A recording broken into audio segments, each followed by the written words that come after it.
The growing calls across the nation to defund the police. To end policing as we know it. Off the charts violence in New York City. 11 people shot in just 8 hours on Sunday. This is Sunday. about the police officers who every single day put on that uniform and they run towards danger when we run away from it.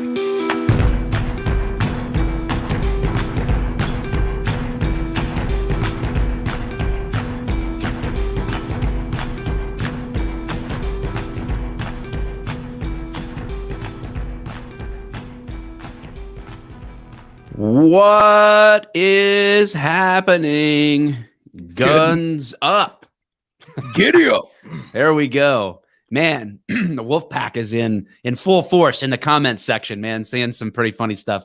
I like the best one to me was I love my intros like I love my walks on the beach long. And nice. That's the same thing that many people said about Jared from Subway.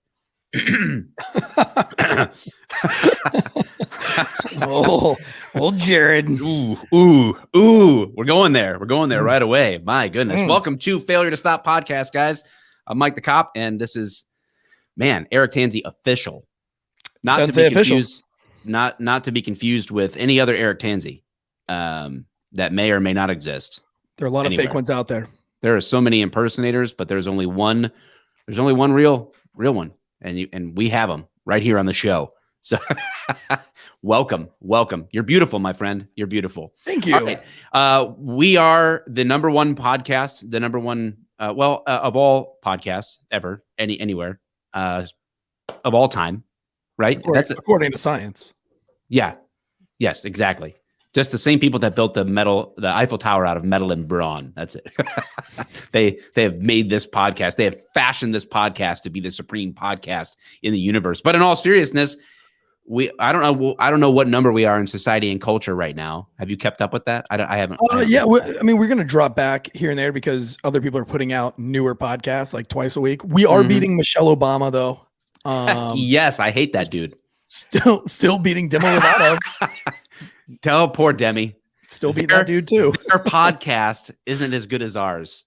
No, probably no. How could it be? That's man? her pronoun, right? Is there? What could Michelle Obama possibly have interesting going on these days? Like, I don't know, maybe if we were talking about like what happened when she was in the White House, maybe I'd be interested. But I'm not I wasn't sure. even interested then because all she was doing was changing food in schools. Yeah.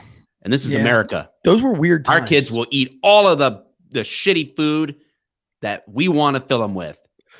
Yeah, it's like Parks and Rec, man. They tried to do that on Parks and Rec on the TV show and it didn't work out. So yeah. It's amazing how real that show man. is. Oh, it's so real. Couldn't get it's into so it. real. It's so real. I don't know. Whatever. We're the best podcast in the world. That's the whole point, right? It's undeniable. And we promised. Well, you know what? We're gonna get to some of your reviews on iTunes because we're gonna give some stuff away, right? Yeah, we have to. There were so many funny comments, man. What did we end up with? What did we end up with comment wise on the iTunes? Oh, well, we've got like 390 just on iTunes 5-star ratings. The reviews, the actual written reviews. I don't know how many there are. There are a lot. I saved like 7 of them. So I figure like if we happen to save, we'll let the wolfpack here decide who's the best comment. But we're gonna have an automatic winner if you and I both saved the same comment. Okay. That's easy. Can someone put Mike in a headlock? But yeah, anything for money. I'll go back and find I'll find that 400-pound lady with an American flag on her head and let her put me in a headlock. Eric touched my leg one time coming from Alex Correa. Alex, I feel like I've touched more than your leg more than one time, homie. Played many rousing games of stop or go. You know, I love a good firefighter. All right. So, but before we get to the comments and do some giveaways, guys, we are going to talk about the George Floyd, Derek Chauvin sort of like mashup start to finish. We're going to go back to the beginning of the whole situation. We're going to walk through our perception as cops, what we felt and thought then, and then get into the trial and discuss what, if anything, changed about our perception and opinion about the whole situation, coming from, I guess, as much of an insider perspective as we can. We're not Minneapolis cops, so we can't give you that perspective, but we can give you our perspective with our experience. So we're going to walk through that whole thing. So get your coffee or your bourbon, whatever it is that you're doing. We are not going to judge you for whatever it is that you're drinking.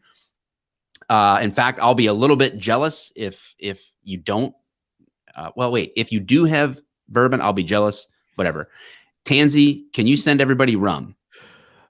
So we're working on it right now. We're actually putting a button on our website to actually be able to ship rum when people order it from our website. So coming soon. And then if you're drinking bourbon, I will judge you because you should be drinking rum at 11 a.m.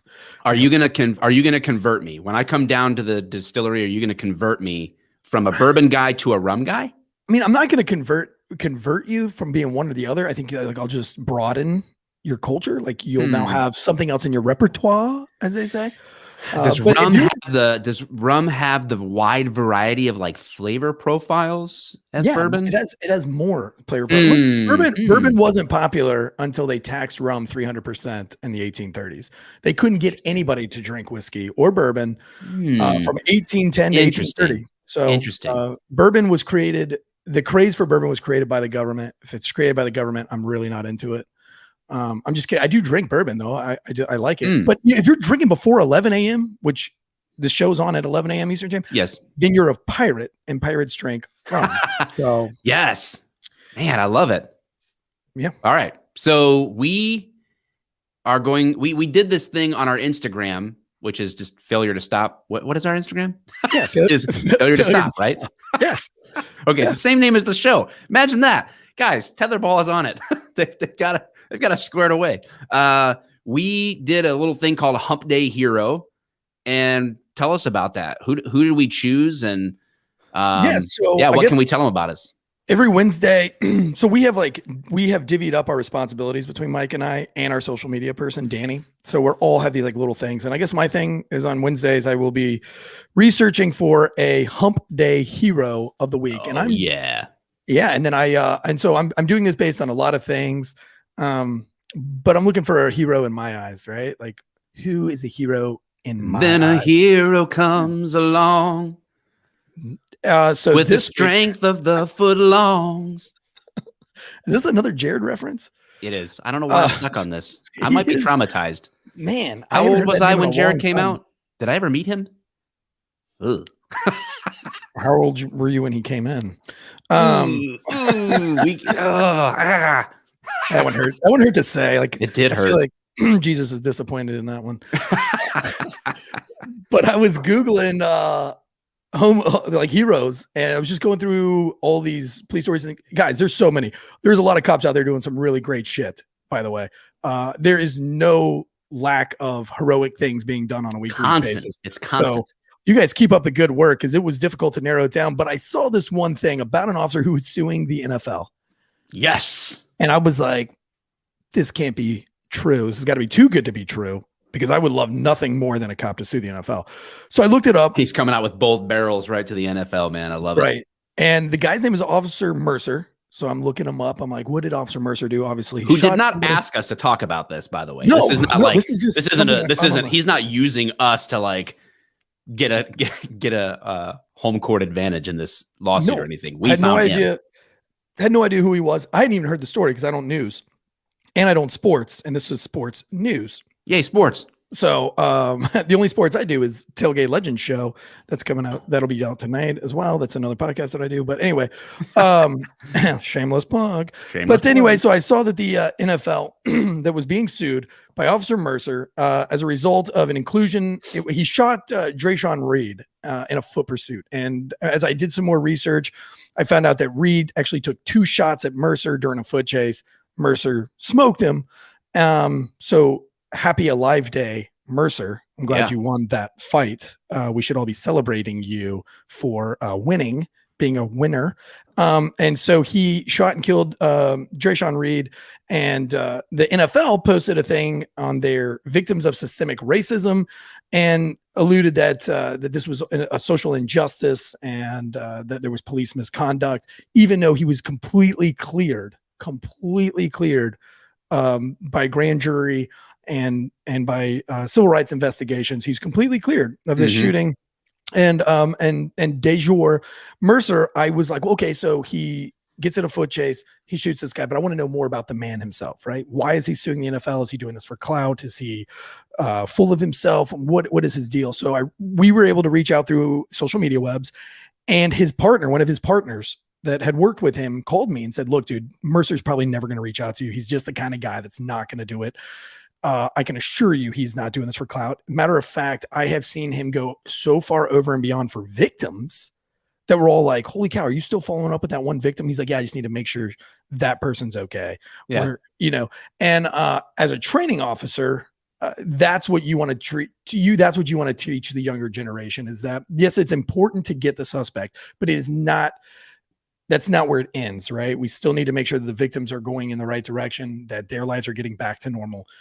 Taking care of victims is good as long as you also train them how to be biased against anyone that is a minority.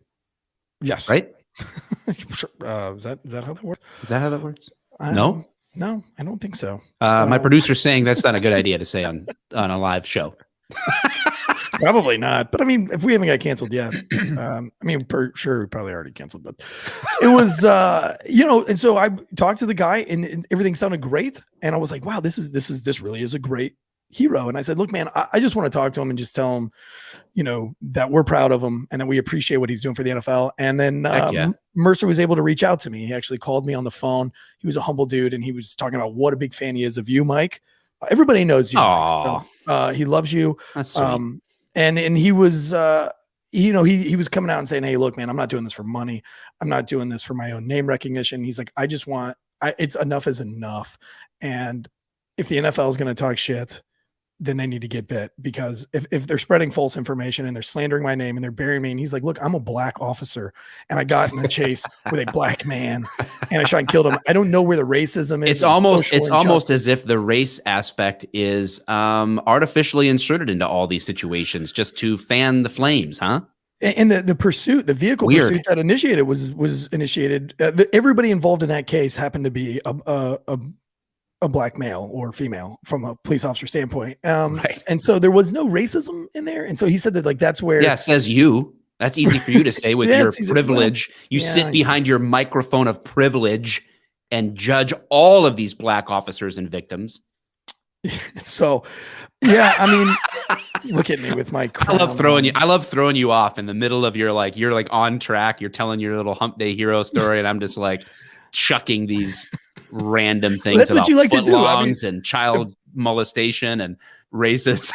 I trust you about as much as I trust the media nowadays, because the first episode you're like, yeah, I'm just going to throw you some easy questions, some easy bombs, just play along, and you come out of left field with grinder profiles and key harmonies. Completely throws me off my game. Love it. But you know what? Hey, I've been preparing all week for whatever you have to throw at me today. So but that's my hometown hero. I love it, man. Mercer. We're going to send you some stuff, Officer Mercer. I know you don't want it. Mercer. It doesn't matter. We don't care. We don't care about And you. These guys that are they're saying like, oh, we're fans of what you guys are doing. I mean, I love the whole, I love all of that energy that these kinds of things create for support for law enforcement officers. And that's like what I want people to know too, is like, I'm just a big fan of, I'm a fan of law enforcement. I'm a fan of good cops. Like, I get jazzed. Like, it's so crazy to me. Like, I did a video a couple weeks ago, I think now, of a deputy like hulking a car off of somebody. Like, the car traps the mom, and her kids are like in the car crying. Like, they're literally seeing their mom crushed to death. And this deputy like freaking hulks this car off and gets her out by him freaking self, dude. So I like make this video, and the guy messages me on Instagram, and I'm like freaking out. Like, it's like a celebrity message me, you know, like, here I did this story, and I'm like, oh my gosh, the actual guy that lifted a car off somebody and did this is messaging me. This is so cool. Like, so for those of you watching that are in law enforcement, hopefully you guys see that. I think, and I know the same is true for you, man. We're just like, we're fans of you guys, and we want to show that like each and every week with Hump Day Heroes. 100%. So if you even want to nominate a Hump Day hero, the story that didn't make it to the news because you humble police. Yeah, because fuck the media, man. Yeah, we're gonna make our own news, right? Yeah, we are. We're starting a news network. We are the news. This escalated. Is the only news this just you need escalated. To know. This is the only news you need to hear. Today we are starting a news network. Completely biased, but totally biased, nonetheless. But with the truth, we're biased for the truth. Failure to stop. FTS Media. We're biased for the truth. Dun, dun, dun. All right. So that's our Hump Day hero. Mercer, thank you so much for your work. And guys, nominate people. Send us the DMs on Failure to Stop with who you think we should make a Hump Day hero. And each week we're just going to give you some shit, man. We'll just send some stuff your way, just our way of saying thank you. And we appreciate you guys. So just awesome. our way to hump a hero. Yeah, buddy. All right. Let's take a look at some of the reviews. So we've got a bunch of 5-star ratings. And guys, again, if you're just tuning in, maybe you're joining us because I've seen our numbers have like doubled since we went live. So we are going to be covering from start to finish the George Floyd, Derek Chauvin trial, the whole situation. We're just kind of like doing some housekeeping, I guess. We're making sure that we honor you guys because you're the ones here making the show happen. We would not have a show if it wasn't for you guys watching, listening, rating, reviewing, sharing, commenting, all that stuff. So thank you. We highlighted some of the top reviews where you actually comment on iTunes. And so you go first. Which one do you have first? And we're going to pick somebody out of here to send some free stuff to as well. So I'm just going to read one, then you read one, then I read one. Is that how we're doing it? Yeah. And if we happen to choose the same one, that's the winner. Otherwise, Andy, this is your moment to shine here, man. You need to keep track in the comments of who is the winner. Who are the people wanting as the top comment? Okay. Don't fuck this up, Andy. Yeah. Andy. I'm just kidding. My first one is from a guy named X Razor. Right. The title is T-Rex Bald Eagles, 5 stars. This podcast is put on by 2 gentlemen who have T-Rex and bald eagle DNA spliced into their genetic code, which means nothing can be bad about this show. Well, that is the exact comment that I'm looking at right now. Shut up. Yes. Shut up. So oh my God. We have somebody qualifying as an auto winner already as the top review. That's I thought that was creative. And well, which one of us has T-Rex and which one of us has bald eagle DNA? I just don't want the hands part of the T-Rex DNA because then I feel like I couldn't. I feel like I'm fine with having T-Rex DNA. Yeah, I just don't want the arms part. Yeah, because I don't see very well anyway, so that makes sense. Because T-Rexes, that was the thing, right? Don't move. Wait, they see movement? Maybe they had really good eyesight. Either way, I'm fine with the short arms. Okay. And you're you scream freedom. When I look at you, you are like a bald eagle in flight, man. All right, mine is from Cad Metallica. Says, excellent. I play this podcast whenever I get pulled over, and it works. Highly recommend. Well, wait a second, man. We've only had one episode. How many times have you been pulled over to prove this theory? This guy's driving like a madman. Oh, man. He's either a really awesome driver or really terrible, but either way, our podcast is getting people out of tickets, and that says something. Well played. So thank you, Cad Metallica. Appreciate it. And what a rad name. I mean, I think he should probably get something just for... Are we going to have to send something to everybody? Come on. No, I don't think so. But all right, go ahead. All right, my next one, 2 Men, 1 Podcast. That's the title. 5 stars. The guy's name is Stu Goats Sargent. I don't know if I'm pronouncing that right. More exciting than a meth head jello wrestling a crackhead for ashtray change. Which that seems like Cards Against the Humanity. That seems like a Card Against the Humanity card. That'd be fun to play one night. Hey, there's an online version of Cards Against Humanity. It's some knockoff thing, but we should go live and bring some of the wolfpack in and play that. We could do that one night. You don't sound too jazzed about that. No, I'm jazzed. I'm game on.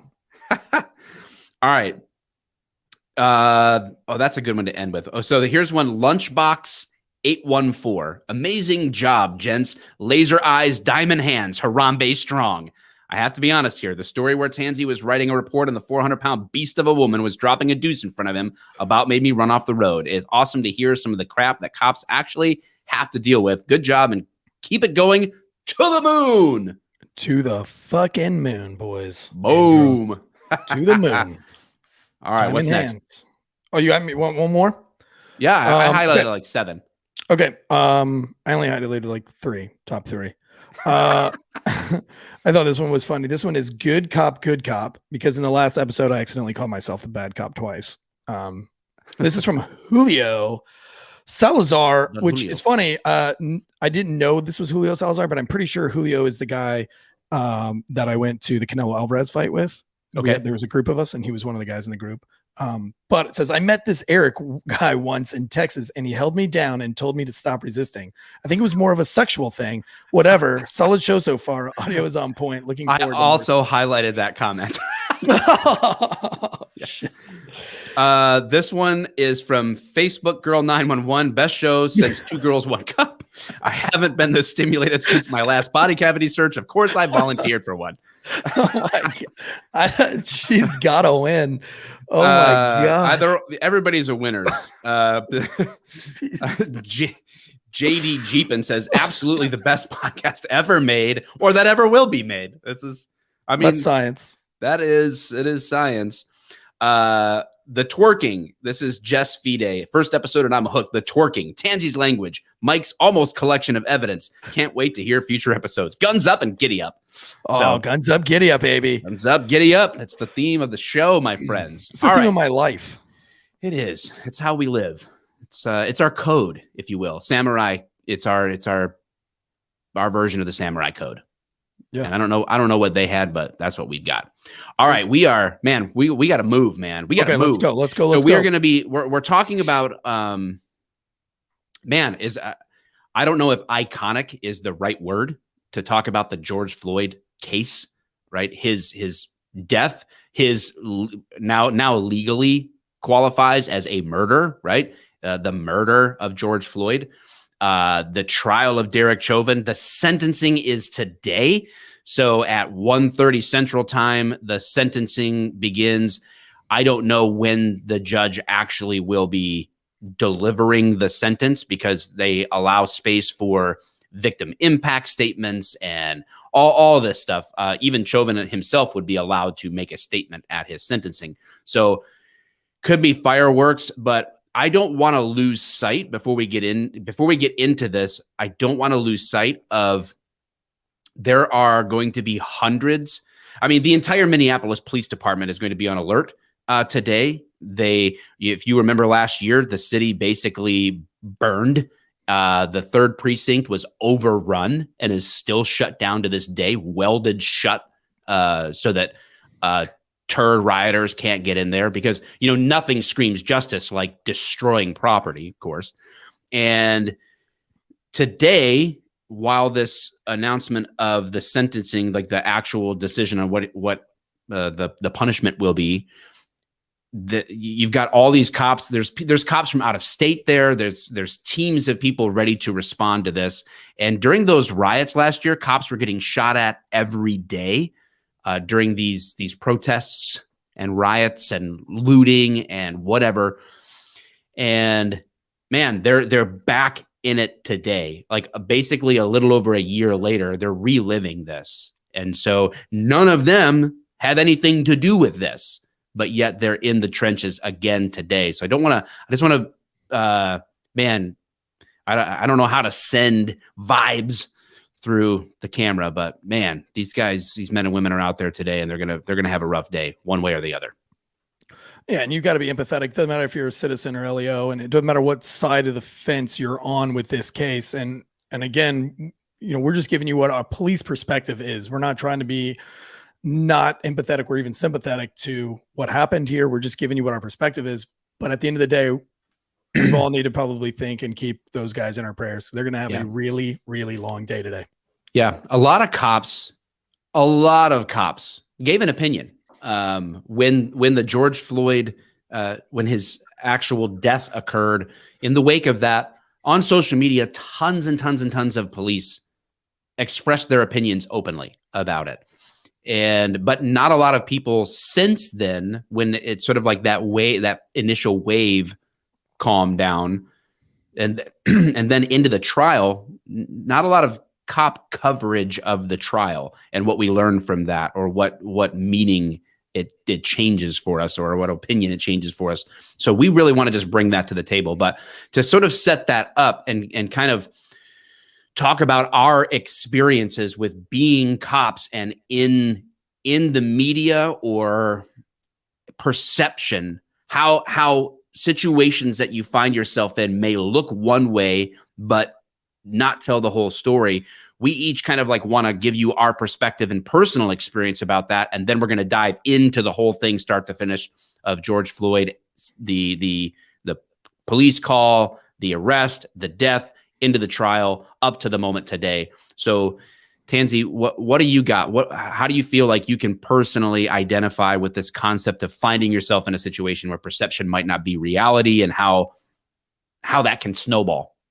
I'm glad you asked that, Mike, because I think that is important before we get into this, to talk about perception and to tell stories like this, because it kind of does paint a picture of what law enforcement has to go through and what law enforcement across the board, how that would change their perspective on what's going on in the news, right? Because of the things that we live through. But in particular, I was at Chick-fil-A one night. And, bless up. Yep. Mm-hmm. And I was on a special assignment that I wasn't really happy about being on to begin with. And my coworkers from my old squad were actually in a foot chase. And so I really wanted to be a part of that and to help bring down this known gang member that I know that I really didn't like at the time either. And I was like, man, all my boys are on a foot chase and I'm missing all of it. And I was like, but you know what? I'm going to leave Chick-fil-A. I'm going to go in that direction and then just try to like be on the perimeter in case they need another officer and I can jump in. Let's say that shows your dedication as a cop. When you leave the Lord's chicken, that's like leaving the Last Supper with Jesus to go like see what's happening in the streets of Jerusalem. That's how much I care. That shows a lot. If that doesn't speak to the audience as to your character, I don't know what will. So anyway, I just had to say that. Selfless servant. God bless you, sir. So I'm headed that way. And on the radio, a shooting goes out at another, like 3 blocks away. several rounds fired into a vehicle. And so I think that this is going to be, because where I worked, this happens a lot. You get in a foot chase and then your other gang buddies call in a separate call that's more serious so that everybody diverts. Yeah. Mm-hmm. And it's happened so many times. And so I thought this was for sure a diversion, because there's no way that there was a shooting a couple of blocks over. Right. At the same time, there's a foot chase. So I get on the separate channel and I ask the guys, I'm like, hey, did you guys hear any shots fired? And they're like, no, we didn't hear shit, but we've got this guy kind of going into an apartment complex. So we're going to be posted up here. So I got back on the radio and I said, hey guys, listen, nobody's heard any shots fired. This is a diverting call. There's probably no shots fired. I'm going to handle this. And Raleigh was like, we'll send you a check-in. I was like, don't send me a check-in. I'm fine. This isn't even a real call. I'll take it by myself. And that's how I'll help, right? That's how I'll be a part of this, this arrest or whatever. Mm-hmm. So I start heading in the direction of the shots fired call. And as I get closer, this car comes out, runs a stop sign, swerves out in front of me. I nearly hit it and it takes off down the road and it's riddled with bullet holes and the back window's been shot out. So I get on the radio and I'm like, Raleigh, maybe I was wrong because there's a vehicle in front of me that's running from me that's been all shot up. So I turn on my lights and sirens and I chase the car through an intersection and it wrecks into a telephone pole. The driver gets out and takes off running. I take off after the driver and we catch him. Me and 3 other officers catch him. And the guy is covered in blood from head to toe. He looks like he's from the movie Carrie. Remember that movie where she's the pig blood? He's soaked in blood from his dreads and he's yelling. We get him into handcuffs and I've got blood all over me from touching him. And he has no shirt on his pants and he's screaming. And so our sergeant's standing right there and he's like, find out where he's bleeding, boys. So we roll him over. What a sergeant thing. What a sergeant thing to say. Yeah. Yeah. I don't want to touch him, but you find out where he's bleeding. You figure it out. So I said, hey man, where are you bleeding? He's like, oh my God, I'm not bleeding anywhere. And I was like, homeboy, you're bleeding. You need to tell me where. Slow down and tell me where it hurts because you're losing a lot of blood. And so I put my flashlight on his face and I noticed there are brains all over his face. Like somebody chewed up ramen noodles and then smashed their cheeks together and spit all the ramen noodle all over his face. Oh, and that's vivid. Yeah, that's what it looked like. And I was like, dude, are those fucking brains on your face? He's like, oh my God, there's brains on my face. There's brains on my face. I was like, yo, homie, whose brains are on your face? And he's like, there's brains on my face. And so now he's throwing up or having to put him on his side. So Sergeant goes, young man, whose brains are on your face? And he looks up and he's like, they're my friend's brains, man. They're my friend's brains. And he's like, where's your friend? He's like, in the car. And the other officer's like, man, I just walked by that car. There's nobody in that car. And Sergeant goes, Tansy, go back and check that car real quick, make sure. So I walk all the way down and we're like a block from the car. It's like 100-yard run. So I walk all the way down to the car with my flashlight and in the passenger seat is a headless human being with no head, like cut off at the shoulders. There was just a jaw dangling with a couple of teeth left in it. And that's pretty much all that was left. And there was like brain and eyeball stuck to the ceiling of the car, to the fabric of the car. And I'm like, yeah, I found his buddy. And I'm pretty sure he's dead. And so he was like, well, just stay there and we'll stay with this guy. We've got EMS on the way. We still can't figure out where this guy's bleeding. Come to find out he wasn't bleeding from anywhere. That was just his friend's blood. It had literally emptied all the blood out of this guy's skull. And while I was standing at the car, all these people started gathering around and they said, what happened? And this one large gentleman said, I seen it. That cop killed that man. He shot him for no reason. Well, you're like, what? I was like, what the fuck? I was like, no, I didn't. You're and like, I'm arguing with this guy. Dear like, baby Jesus, I just left your chicken for this. You can't let me go out like this. So he's like, I shot this guy. Well, then, people start coming out from all around. Now there's like 10 to 15 people. And this one woman's like, that's my son. That's my son. She lays down on the ground, starts flopping around, having the fakest of seizures of all time. I was like, one, you're embarrassing yourself. Obviously, this isn't your son because that's not a real seizure. I've seen a real seizure. That's not it. I don't know what that is, but we need to wrap that up. That was when twerking was born, I believe. It was. That's where it got its start. Yeah, she wasn't even a good twerker at that point. Yeah. Well, I mean, everybody's got to start somewhere. I mean, it's just happen. It's how it develops. It starts very rough. Working. But everybody just gathered around, man, and it got really out of hand really quick. And the news spread very quickly that I had shot this young man and I had nothing to do with it. Come to find out later, it was a gang incident. And the child in the car ended up being 13 years old, and it was really sad. Dude. But the news reported it as a random act of gun violence in Raleigh, and it was not. It was a gang fight. This gentleman had stolen wallets out of another gang's district, and he was trying to return those wallets, and they weren't having any of it, and they shot him with an AK-47. right in the noodle. But they had to take me off of the scene because the crowd had gotten so unruly and people were pointing me out as saying, that's the man. I seen him. He shot that boy. He killed that boy. And they were going, you guys were just running up and down the street like crazy. People going, they shot him. They shot my boy. Oh my God. And just running. And I was actually starting to believe it. I was like, fuck, maybe I did shoot this guy because that's a lot of passion. That's a lot of passion running down. But anyway, that's how quickly things can happen. And if someone captures that on a cell phone camera or that goes here, there, the other thing, like before you know it, you're the guy that shot that kid. Yeah. Until, and you got to deal with the fallout of stuff like that, or the perception of stuff like that in the community that you're serving. It's crazy how fast the lies spread because it's so truthful. And we saw this in the Michael Brown case with the hands up, don't shoot, baby, where the witness swore that he yelled hands up, don't shoot. And then the FBI with their investigation, they actually found out that guy was never even there. And there was all the video recording of the shooting and everything from cell phones. Yeah. Speaking of the NFL, remember that? Like the whole team with the hands up and even members of Congress. Happened. That lie spread to Congress, and Congress is usually the source of all the lies. But they were the victims in this case of the lie. Well, they probably knew it was a lie; they just don't care. But yeah, you had people on the floor of Congress with the hands up, don't shoot nonsense. It was never true. Never true. And that's why, when we see these things come out, and this is going to happen more often, right? We've seen it. It's just going to happen on a monthly basis. Some cop is going to get into an altercation and the media is going to spread wildfire. And it's really important for you police officers out there and you citizens out there, keep your mouth shut until you know the facts. This isn't the United States of perception, right? This is the United States of America. We don't judge people on the perception. Just because there's a knife in Mike's chest and I'm holding the knife doesn't mean that I murdered Mike. It might be that he probably will have. I probably did. If that happens, reference this live stream. Whacked. Hashtag whacked. But man, it's crazy. It's crazy how strong of a presence media and politics intertwine with this system now. And maybe it's just that we see it. Maybe it's always been that way. This is a question I ask myself often. Has it always been like that, or is it really getting worse? Because it's like the whole, when I was a kid or back in my day, we did this, and it was always this. And we tend to romanticize the past as though it was superior, and then apply it to now.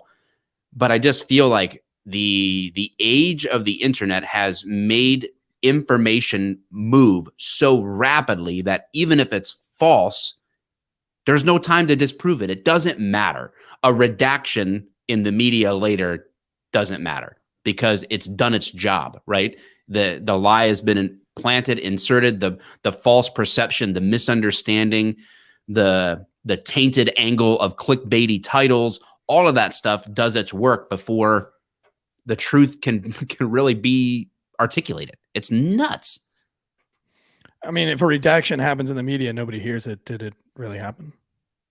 Yeah, exactly. Well, for me, you talk about Michael Brown. So my situation was a really interesting one, how Michael Brown gets read into something that happened to me in the past because of the media and politics. So my situation was we again, this is another, it happened to happen on 8 Mile. So pull over a car in the middle of the night. I don't remember what time it was, but like a blacked out BMW. So totally tinted windows. There's no way I'm seeing who the driver is of this vehicle.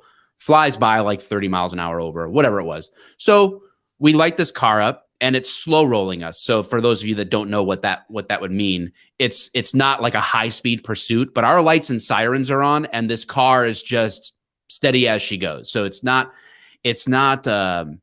trying to elude us yet. So it's not really fleeing and eluding because they're not meeting the criteria of that, at least in Michigan.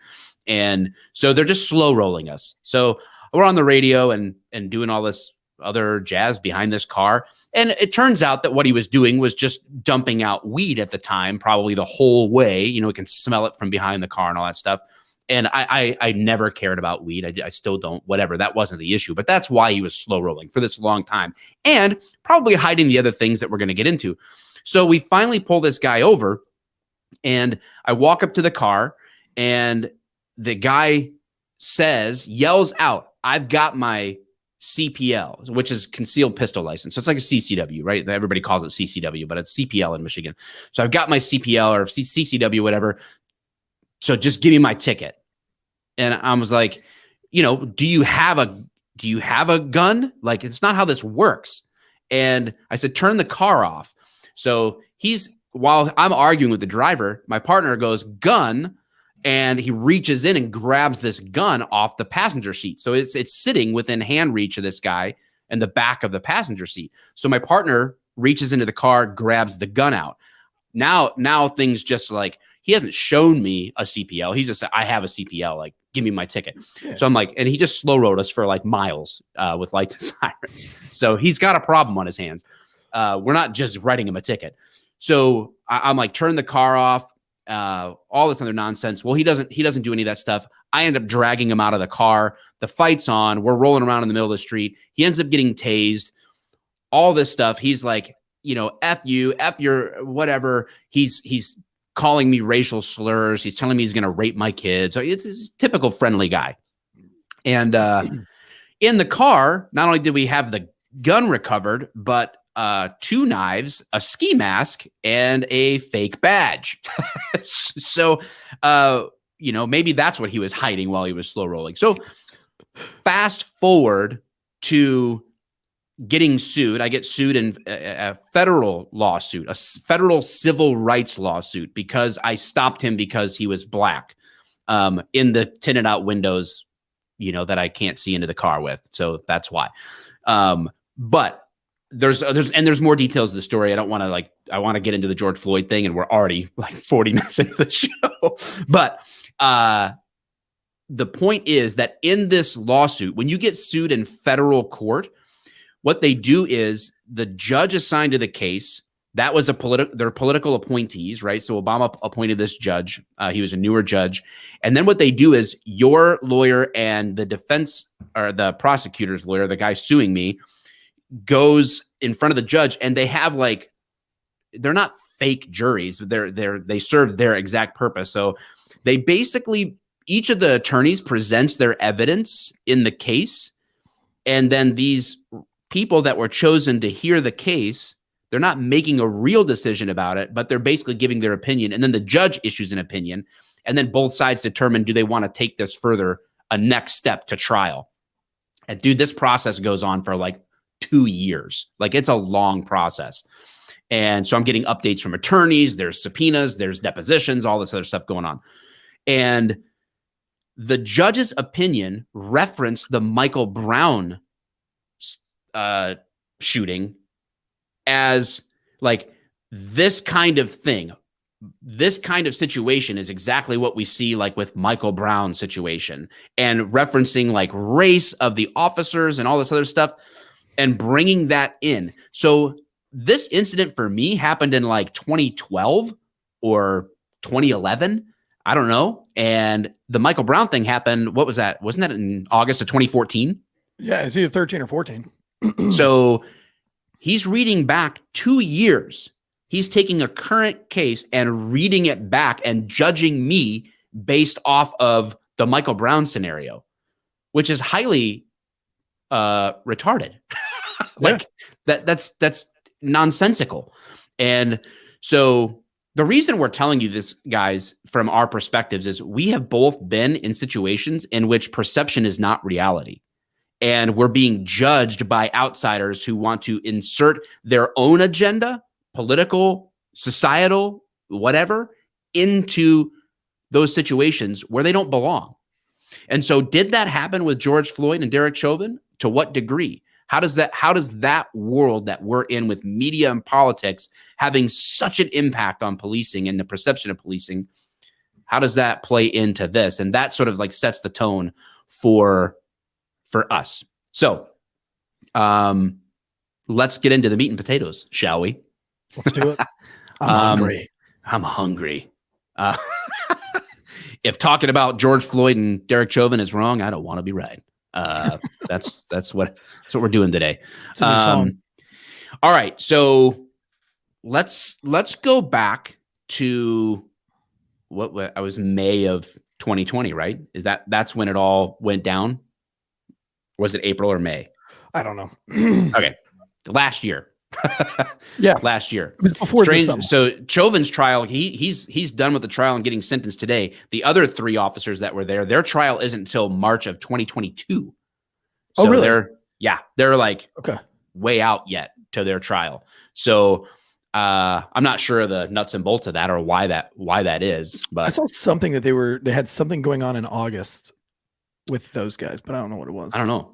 Yeah, what I read today said March 2022, but whatever. Either way. So,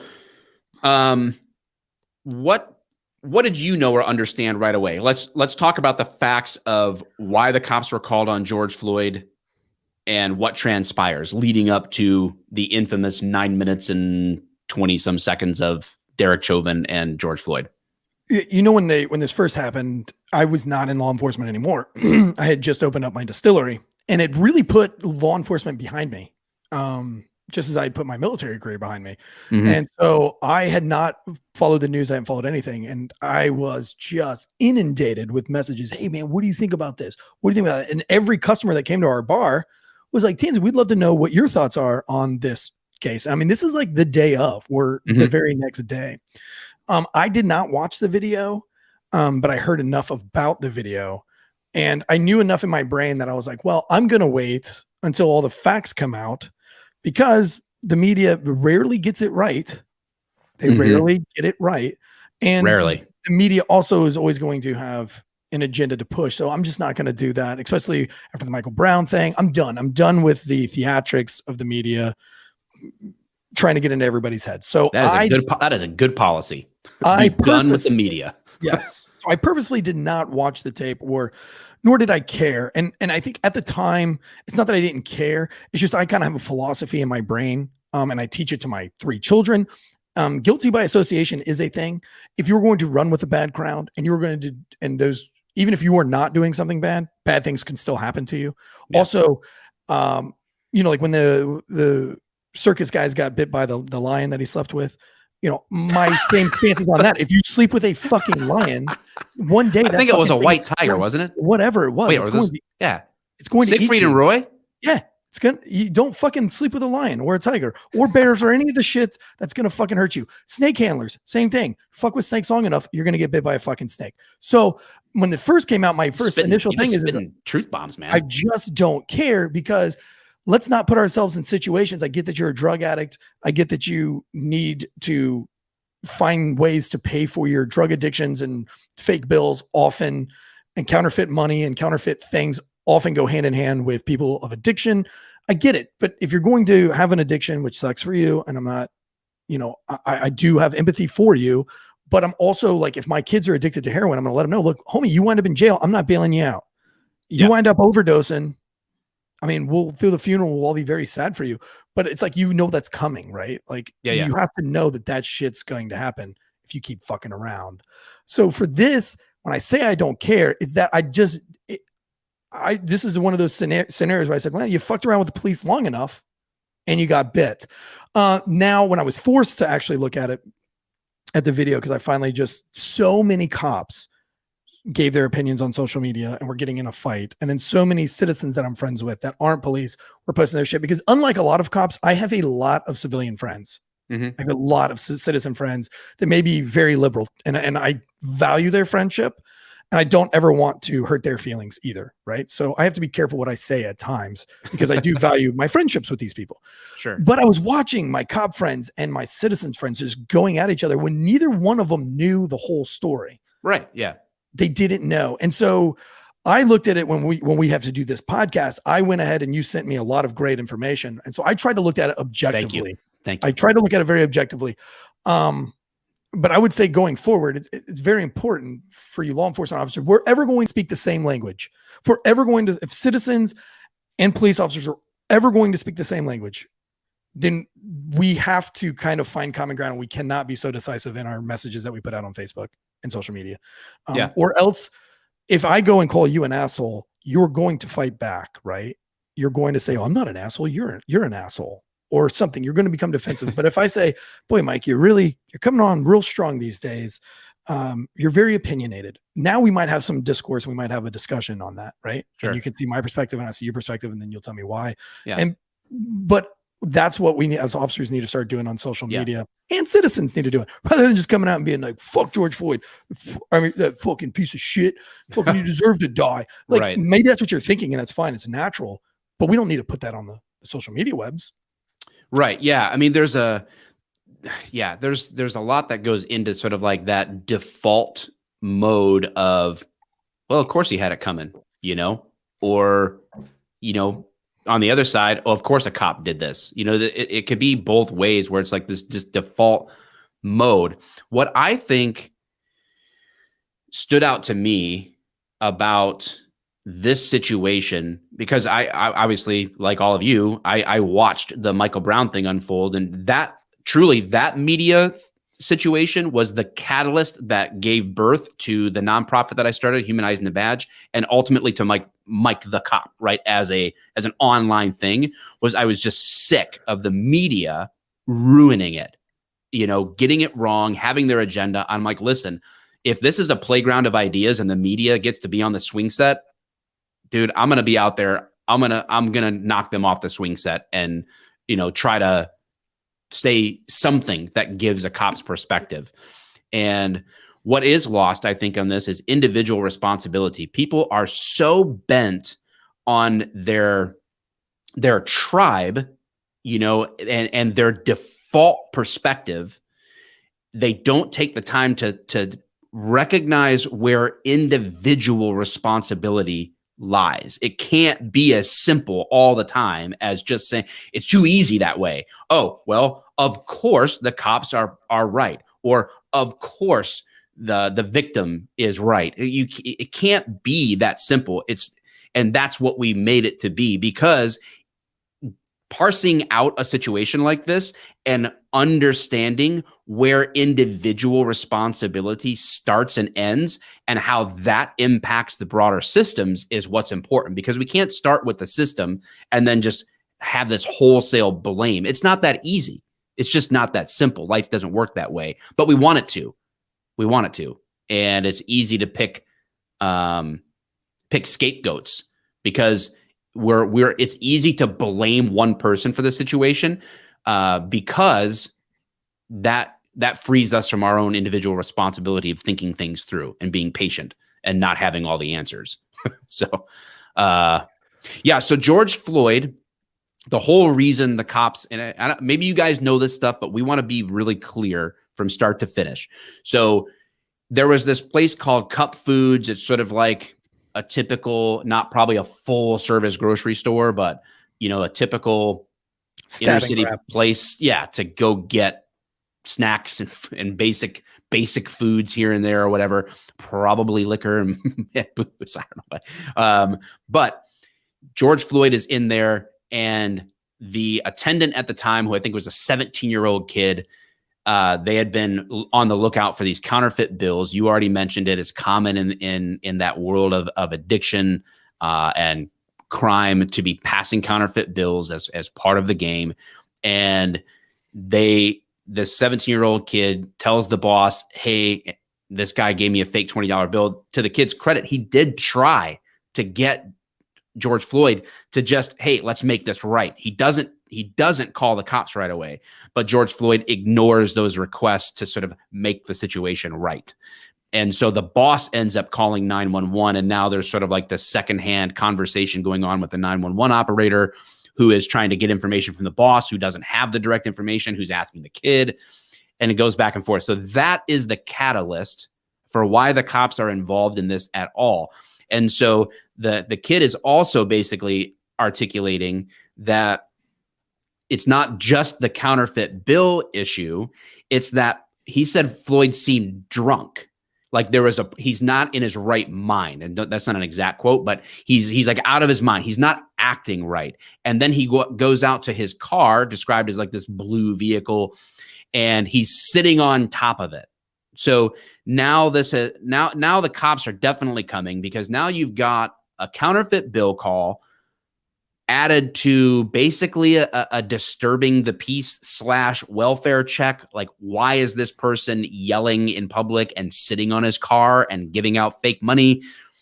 That's the context. Am I missing anything there as to what the catalyst was, Tansy? No, and if you watch the video footage from him inside of the stab and grab, he's got a lot of theatrics going on. He is acting very loony toony. Yeah. Now he's sitting on a car, and there we go. And no one should be shocked that the police show up at this point. Like, and it's not like there was no group of Minneapolis cops sitting around and saying, you know what we should do today? We should find a drug addict, acting the fool, and then fight with them. we should go do that. In fact, I'm not even going to finish my McMuffin here. I'm just going to go do that. You guys in? We're in. That didn't happen, right? That's really important to understand. And I think it's important that the citizens really take note of what you just said, because in the citizens' brains, they're like, cops are just out there to beat people up and they're out to do things. Let me be very clear that when you fight with somebody on the street, and although this one wasn't that bad, that's a lot of paperwork that's involved. And if you're a cop for 17 years, like Derek Chauvin, like, you're probably not putting your knee on people's faces unless you really are willing to go through and do all the paperwork for it, because the paperwork is kind of a punishment as well. And we're not talking about like one page. We're talking like 6 hours and hours of work, 2 or 3, because you're going to write a report that's going to go to court. You're going to write a report that's got to go to IA. Then you're going to send it to your wife or friend to review it and correct the grammar. Listen, we've all made mistakes. Okay. not perfect. You're going to go into Fiverr and hire someone to write it so it is intelligible. Yeah. So I don't think these guys were like, man, I hope I get into a really shitty use of force that I don't even really get to have the fight of my life, and I get to write a whole bunch of paperwork on top of it. No, I think that this theory that whether it's Chauvin or anybody else, it's a pervasive perception out there that there is just this overwhelming, consistent problem with cops targeting groups of people for violence. It's asinine. The facts just don't bear that out to be true.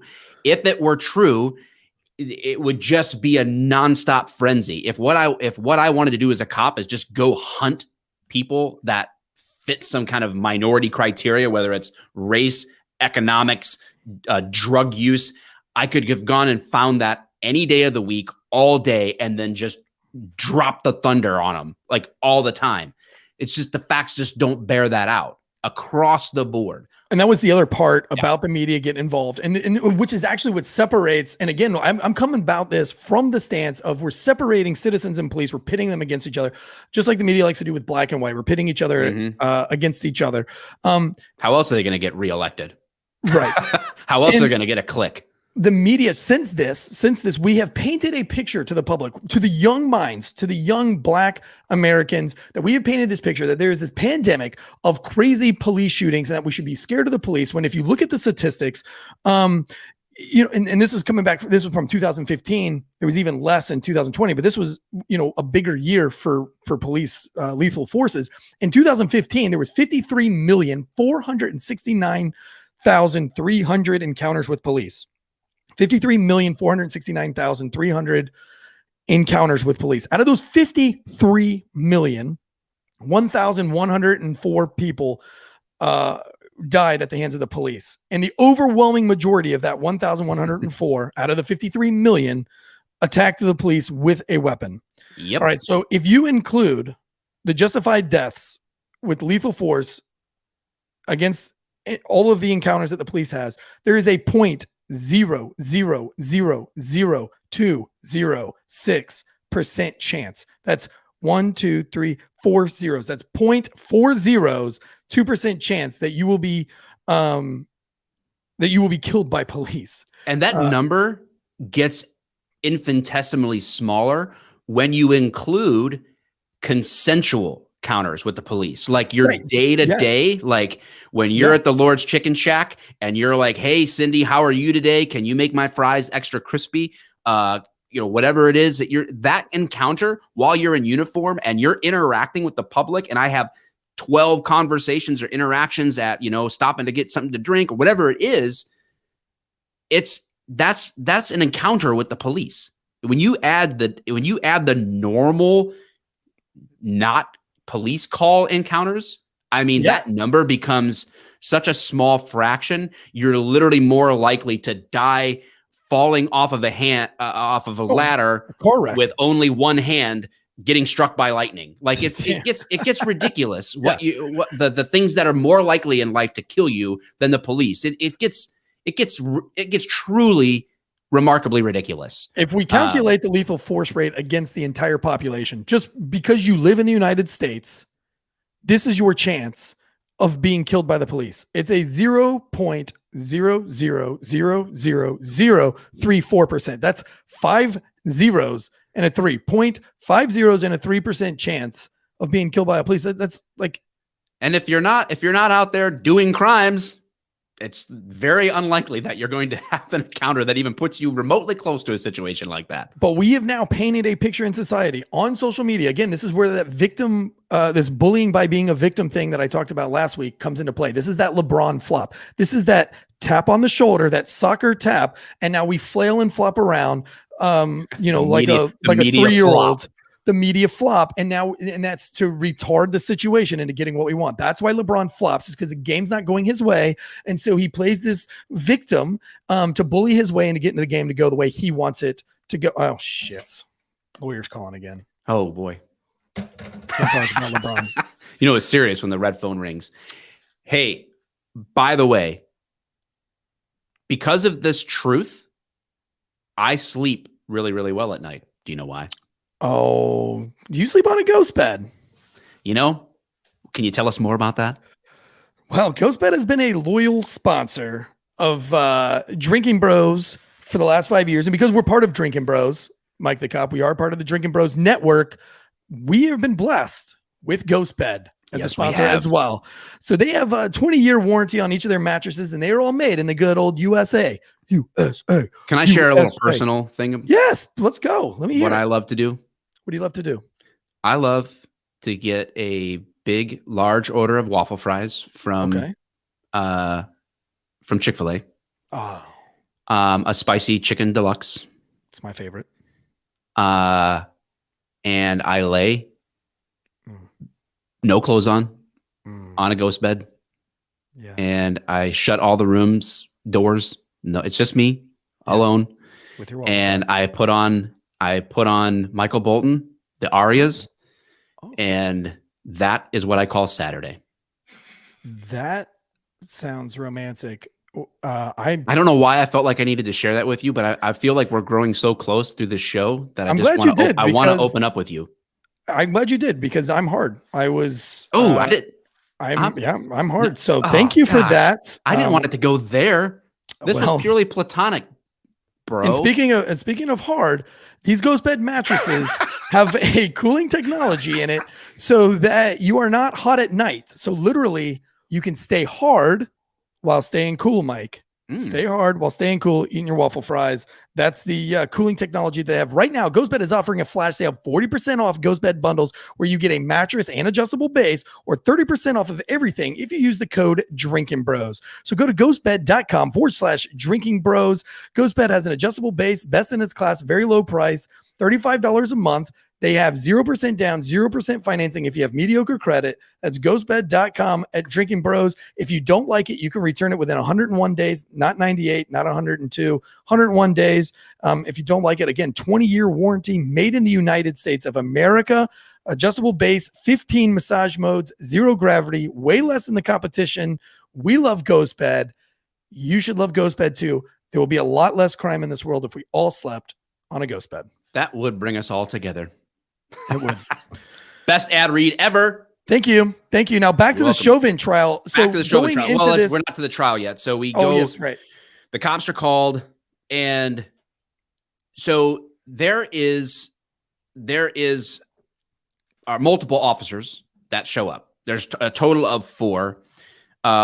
Ultimately, so Chauvin shows up, and the guys that were there before, it's Thomas Lane, Alexander Kang, I don't know how to say his last name properly, and then Tu Thao, or these are Asian names that I'm not pretty, from. I think they were Asian.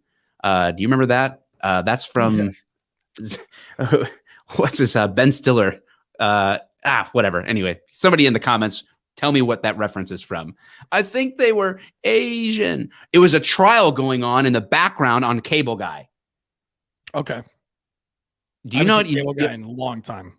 Me either, but now it's all coming back to me. Okay. Gotcha. So we haven't got to the trial yet. Anyway, these guys are there, at least some of them. They're 2 rookies driving in a car together. They show up. They're trying to deal with George Floyd, who is now in his car, not sitting on top of it. He's in his car.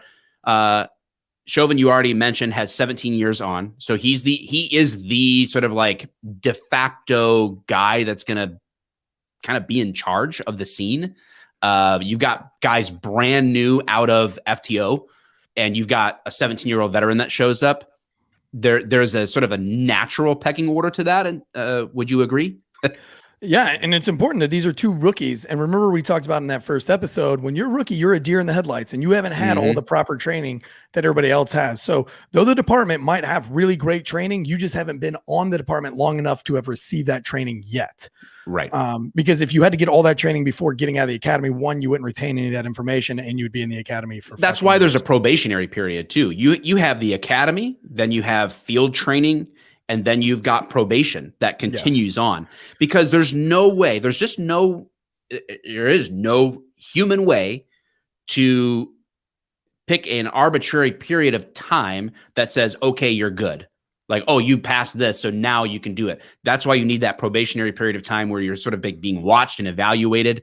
I mean, you have to have some period of time, but it's like, that's why it's extended past your formal training in your probationary period, so that your sergeants and other senior officers are all usually putting input into this and making sure that you're getting experience. You got to get into the pool. You can't just, learn it in books, and it takes a while till you could go a couple years as a cop till you get in a situation where you're like, man, I don't know what to do here. Like, I've never been in this. You have to learn sort of like how these puzzle pieces fit together to make decisions. But yeah, 2 new cops.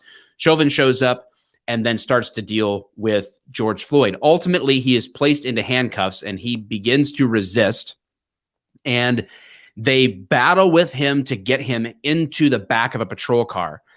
And what is happening is that George Floyd is saying basically he can't be in the back of this patrol car. Well, he's doing the victim thing that we always talk about, the bullying by victim. He's being the victim to get the things to go the way he does. And we see it as cops all the time. Oh my God, you're hurting me. Oh, I'm claustrophobic. Oh, he touched my arm. Oh, over theatrics, doing the whole LeBron James. And we're all so used to it that when it's actually real, sometimes you may not even know that it's real. And so in this case, I think there was a lot of flopping going on, and it really did appear that it was fake flopping. To me, from my perspective as a cop, I was like, God, this guy is so full of shit. He just doesn't want to be arrested. Everything he's done has been to try to delay, or he's like a 3-year-old, Mike. When I tell my 3-year-old to go to bed, hold on. I just need water.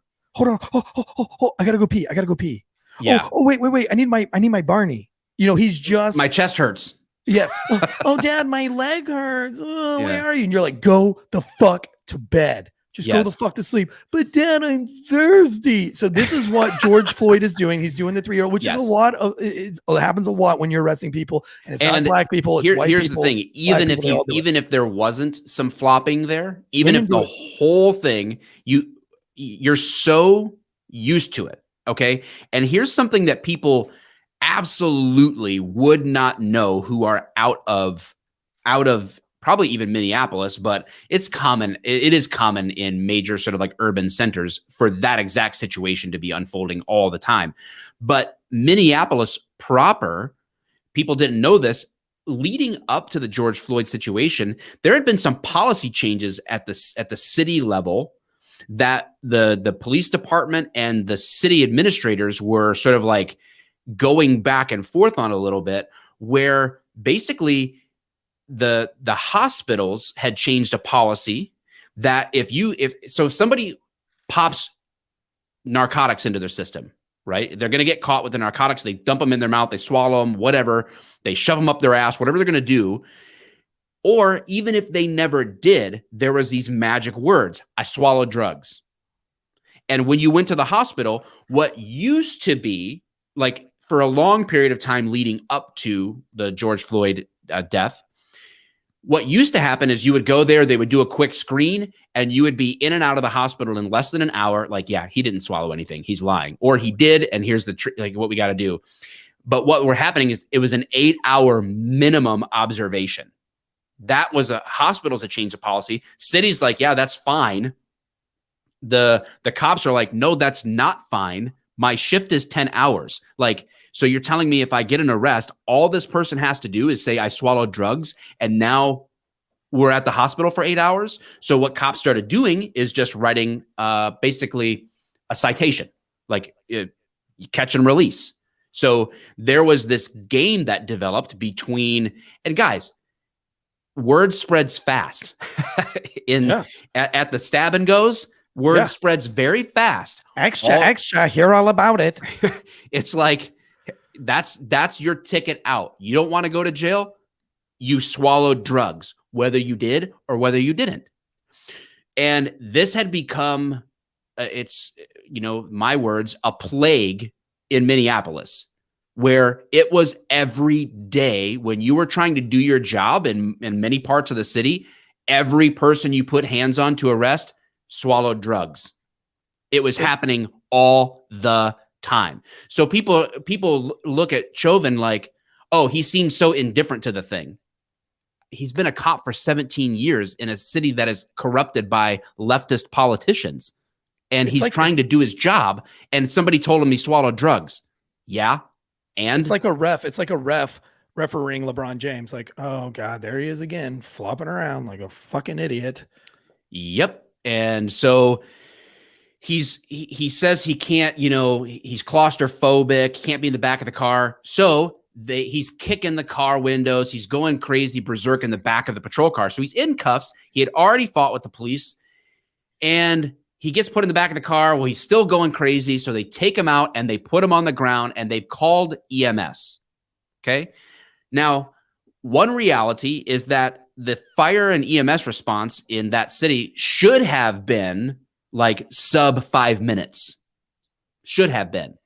But it was 12. So that is another reality to that situation that people might not know, right? Like maybe people thought that's a normal amount of time to wait for paramedics to show up. It's not. It shouldn't be. It isn't normally that way there, but it was that day because the paramedics went to the wrong place. The wrong stab and grab. They went to the wrong place, and then they showed up to the right place. And now is this hotly scrutinized, debated, massively seen situation unfolding in front of us on this cell phone footage with a crowd gathering, everybody yelling. So we've got Chauvin on the front side of George Floyd, the shoulder, the neck. We've got another officer standing up, sort of, and this is normal protocol. If a crowd's gathering, you don't leave. It's not everybody focused on the subject. You got to make sure that no one's approaching the situation. So there's other there. So you've got 3 people on the ground, 1 person up, and now this unfolds. So Tansy, walk me through when you did see this and you're watching this, what is going through your mind from like the cop experience standpoint?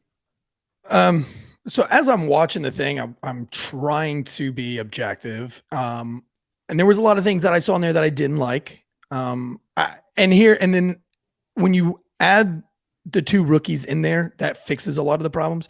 I think if you would add 2 Mike the Cops and Eric Tansy on there, we might have de-escalated things at some point. We could have said, we would have been sitting on the curb eating Hot Pockets. I would have been licking my ice cream cone that I just got from Chick-fil-A with that beautiful soft serve. Yeah. I love that soft serve. But I thought like that reminds me of a story. I caught a rapist while licking an ice cream cone once. We'll talk about that on another show. That sounds like a great show. That should just be the title. All right. Yeah. Ice cream and rape. Anyway, so I thought the initial officers that came out with their guns is blazing. Let me see your hands. Let me see your hands. Although I don't have a problem with it. I'm not sure that a veteran police officer probably would have taken that approach. Yeah. I don't think that, I agree. or at least that gun would have been down beside my hip. It wouldn't have been pointed out yet. Having a gun out isn't necessarily a terrible thing when you're approaching a crazy person, but yeah. It's not, but it's not going to be my go-to, at least not out in front of me. It might be down by my hip or down by my crotch. If anything, I'd probably had a taser out. So I thought there was where the aggression was. And then just like the crowd, right? There's an aggressor. Everybody else starts to get aggressive. Everybody else starts to get a little bit amped. So when you have one cop going hard with his gun out and the other cops that are coming up are like, shit, this motherfucker's got his gun out. Let's go. Guns up, giddy up. And now, so we've already kind of gotten this excitement and there's no veteran cop around to say, hey guys, like fucking calm the fuck down. Hey homie, put your hand on your head. Shut the fuck up. Get out of the car. Why are you acting like this? There was none of that, right? So all we had were young rookie cops. Their adrenaline was up. They haven't been taught to harness that energy yet. And so there was a lot of hype going on there. And I've noticed that.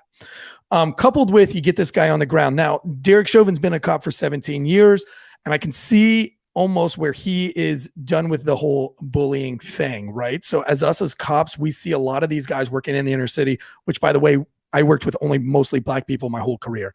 There wasn't any white people to arrest because I worked in all black neighborhoods. But black victims, white victims, doesn't matter. A victim is a victim to me. And a victim was always a victim because of a bully, if you will. Somebody who had stolen their car, somebody who had done something bad. And so what you're out there to do as a cop is you're not trying to find a big black man because you don't like big black men. No, what you're doing is you're trying to find the bully who is here as being the asshole. And let's fucking put a stop to it because we're tired of it. And after 17 years on the line, Derek Chauvin, I can kind of see this guy's a bully because he's not being empathetic because he's been on the line for 17 years. He's a little bit disgruntled, right? Doesn't make this right, but that's where he's at from his perspective, a little bit tired of it, right? This asshole gave a fucking fake 20. He's fucking this business over. I love small business. Fuck this asshole. Let's get him on the ground. Where the fuck is the ambulance? I don't think what's going through his head is like, fuck this guy. I hope he dies right now underneath. Yeah. And you just mentioned the $20 bill thing. And I saw a comment up there from Official Lil Mix that he should never have been killed over a fake $20 bill. It's not that serious at all. Guys, I think this is really important point to bring out. Yeah, but that's not what happened. And I think that's super important because this happens all the time. This is the angle that the media feeds people, and it needs to be corrected because it is nuanced in a way that sounds right, but it's totally wrong. And here's what I mean by that. He wasn't saying, fuck George Floyd for this $20 bill. You'll never pass another $20 fake bill in this town again. That's why I'm leaning on your neck. That's not what happened. It wasn't, the call didn't come out, hey, somebody passed a $20 bill, and all these cops are like, regulators, mount up. It's time to end this counterfeit scheme today. It stops today, no matter who dies. Stop making it like these cops escalated something because it was a fake $20 bill. That is not what happened. So we can't say he didn't deserve to die over a fake $20 bill. He didn't. He didn't die over a fake $20 bill. That is a part of the circumstance that led to the police being called. That is not why there was a fight. So I think it's really important to clear that perception up. Yeah, and as I go forward, right, and this is where hindsight is where it gets dangerous because we're not trying to Monday morning quarterback anybody here. But as we look into the trial and we find out George Floyd had some medical conditions. He had an enlarged heart. Okay. Cops all know that. They don't know he has a fucking enlarged heart. And he also had other episodes with police where he kind of was a hypochondriac, where he really, really worked himself up and got really, really angry. And that obviously is going to put a lot of stress and pressure on your heart, coupled with you're doing drugs, you're not getting enough sleep because George Floyd did fall asleep at the wheel. One of the witnesses said that when the cops got there that he was passed out and the person next to him was passed out. And that was because they were coming down off of the drugs. All these things, though, the cops didn't know any of this. Right. Now, where I have where and this is Monday morning quarterbacking because it is, and I don't want to do it, but I have to do it. There wasn't a senior officer there to take control of that thing and get everybody to calm the fuck down. Now, me as a rabid dog who wanted to find the bad guy, let's go. It didn't matter what you did wrong. If you were a bad guy and you were resisting me, I wanted to win. But luckily for me, I had senior officers much higher rank than me or many years above me that would say, all right, Tansy, enough, roll him over, stand him up. Hey, Tansy, stop. Walk over there and take 10 deep breaths, come back because you're acting like a fucking lunatic, right? So I could have been George Floyd as a young 30-year-old officer because I didn't have that support group or those senior officers to help me. In this point, you have Derek Chauvin, who is disgruntled at 17 years old or 17 years as a cop. Maybe he's disgruntled. I don't know. It appears to me that he's kind of over the whole thing. And then you have two cops that don't have a clue what the fuck they're doing right now. And that's another thing too, is like we get too many people could read into the mind of Derek Chauvin, which is why a trial exists, right? You're trying to establish any intent by facts because you can't just say, well, look at his face. Right. This is what he was thinking. This is what he was feeling. It's so obvious. You look at that man. He just hates this guy. Like, I don't know, man. You just don't know. You're not there. You can't read minds. You're not a mind reader, right? This is not Dionne Warwick in the 90s calling in to tell you your fortune. That's not how life works, guys. Stop it. But we can try to like parse this out objectively from being in similar situations where, I mean, I was in this exact situation more than once where you're fighting with someone who's coming off of a high or is high, who is acting the fool in the back of the car. You got to take him out again. You got to put him on the ground. You're waiting for the ambulance to show up and you got to deal with the squirming and all that stuff. It happens. And somebody else asked earlier in the comments about, do you think that justifies them not confirming Floyd's medical condition? And my point about bringing the ambulance response is, I mean, they did. They called an ambulance. They didn't put him in the car. They are not out of the car. Yeah, they didn't want to put this guy on the ground. They put him in the car. George Floyd wanted out of the car, so they acknowledged that because there's too many cases of positional asphyxiation in the back of a car, shoving someone in there and leaving them there to die. I was a part of that position. So they took him out. So they validated the claim, right? And now they called paramedics. So they did validate to take the next step toward that. And so my take when I saw it was when I put myself in that situation, there is a point. Some of the toughest fights I ever had were like with smaller people than me, much smaller. Like the toughest fight I ever had was like 135, 140 pound kid on some kind of bath salt. Impossible to stop. It was just sheer volume of cop weight on top of him. I mean, there was only so much weight he could push off, but it was nuts. And now you got a huge discrepancy here in size and energy, maybe based on whatever was in Floyd's system at the time. I don't know, but the situation there for me is like at some point the fight goes out of someone. And I think this comes out in the trial too. When we get into the details of the trial, we'll talk about this. And guys, you're welcome to a supersized episode. It's week 2. This is supersized. Well, it's Chauvin trial. So, I mean, the sentencing today, we have to do this. You know what I mean? Like, so the recovery position is, so I'm looking at this from a cop perspective, and everything that we've sort of been talking about up to this point is already sort of like automatically in my head. So I'm looking at this and going, all right, if I could do anything different, even if it was only perception and would have never changed the outcome, even if George Floyd was destined to die by virtue of whatever is going on inside of him internally and that struggle and narcotics on board, all that stuff, whatever is going on, even if he was destined to die with some type of traumatic physical exertion on his part, you got to roll the guy over on his side. You have to. You have to do that. If you don't I know feel like it's if you don't know coming out of the academy about positional asphyxiation, then there's something seriously wrong with your department. I mean, it's been hammered into all of our brains. Positional asphyxiation, get them off their chest, get them off their chest. This was I went to the academy in 2012, 2011, 12. I can't remember. 2012, I think. And that was way before Ferguson. That was way before Floyd. And I knew you arrest somebody, and as soon as you get them into handcuffs, they get set up. Now, what that doesn't mean to me is that Derek Chauvin had any intent to end this dude's life. No. There is no way I am convinced by either watching that scenario unfold on cell phone camera, nor paying attention to the trial as it unfolded. I kept up every day. There is no point at which I have ever seen any objective evidence that Derek Chauvin intended George Floyd to die.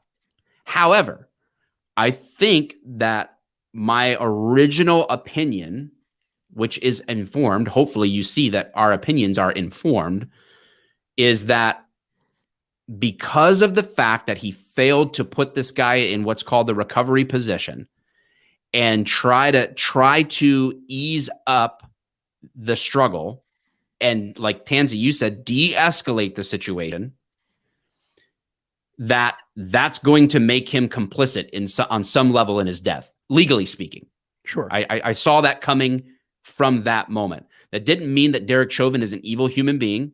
It didn't mean that there was intent. That's why we'll get to the trial part and about the charges and what I think about that. But that was my initial takeaway was he's gonna pay for this on some level. Like, it's not gonna surprise me that he's charged and convicted of manslaughter, like due to negligence. Yeah, I'm 100% on board with he fucked up.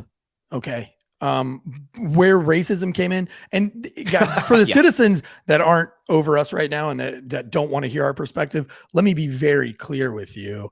I am fully on the side of he fucked up. Mm-hmm. Okay. But I don't believe the narrative that was written by a lot of people on social media and by the media itself, that there was racism, that there was malice, and that there is a police pandemic.